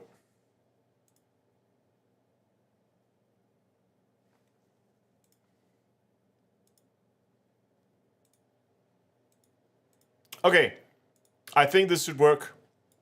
I'm gonna post this over on Discord. If you're not on the Discord server yet and you want to help out with this, it is on discord.d2a.com. You can go there now, and then you can. There'll be a Star Citizen section, and in the Star Citizen section, I'm actually gonna ping the Star Citizen people so we can begin to get some data in on this. Because then, if we have all those numbers, I think we should be able to deduct at least whether we're on the right track. Because if we don't get it with both the extraction power, the type and all that in, and the inert percentage, then it's more complicated and has something to do with the materials themselves that's in the rocks. Yeah.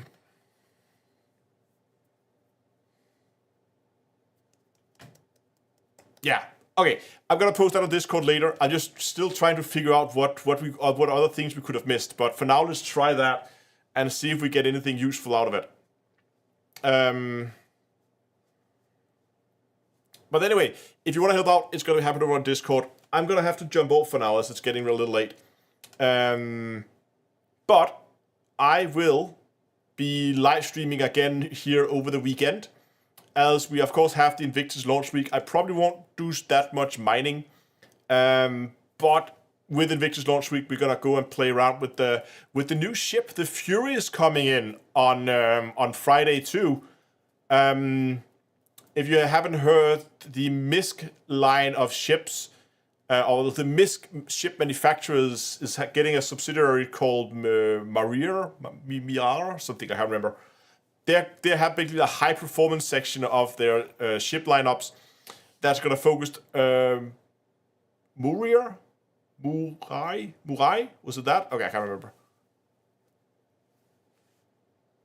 Mirai, that's it. Mirai. Yeah, Mirai. That's the one. New ship coming in. The whole MISC Mirari ships is supposed to be like racing and maybe some like military ships. That's all coming in on Friday. You can actually go in and play for free on Friday too. If you haven't signed up for Star Citizen yet, you can go to getstarcitizen.d2a.com, sign up with the code that's also in chat. And then on Friday, you should have free access to the game with the brand new patch, with all this new mining stuff we'll be looking at today. And also the Expo, of course, is in, so you have a lot of ships you can go and rent for free. You can play around with those. So there should be a lot of good options for new players to come in and play. So yeah, if you haven't signed up for Star Citizen, it is at starcitizen.d2a.com. And if you want to help out with the mining stuff, then do come by Discord, as I will be posting it one of the channels over there, so you can go into that link and help me fill out some data. I'm gonna go back and find the types for all the asteroids I collected today, and then I'm gonna plug those into the formula as well, as it is. I'm beginning to wonder if there's like a hard cap on you just have to crack it once. So if the rock is cracked, it will always be extractable after that, regardless. Yeah, that would actually, Carl, that would be really helpful. Like, get a super high extraction power mole and just see what you can extract. If you can begin to extract 4, 5, 6,000 rocks, then there might be something in it. But I'm beginning to feel like, I'm beginning to think that maybe maybe there's something whether the rock has been cracked or not, even though it just shouldn't. It doesn't make sense whether a fragment of a bigger rock can always be extracted, but if it's not, it can. I don't know. It doesn't make sense to me. But anyway, that's going to be on Discord. Let's go and see if we can figure this out. And I'm going to have to reach out to some mining dudes to see if they can tell me more about how this extraction power thing is working. Because I really want to find that out, because it has to be in the mining guide. But anyway, that's going to be it for today. Thanks a lot for watching. Really hope you enjoyed it. Even though we didn't really get it on the live servers, I'm just going to double check that it's not already there. I don't think it is. No, it is still 3.18 on the live servers. So unfortunately we didn't get to play in the live servers today. I really hope we did. But hopefully it will be out in just a few hours, so you have a chance to go in on the live servers and play with all this new stuff. So yeah, thanks for watching, and also next time I will see you guys in space.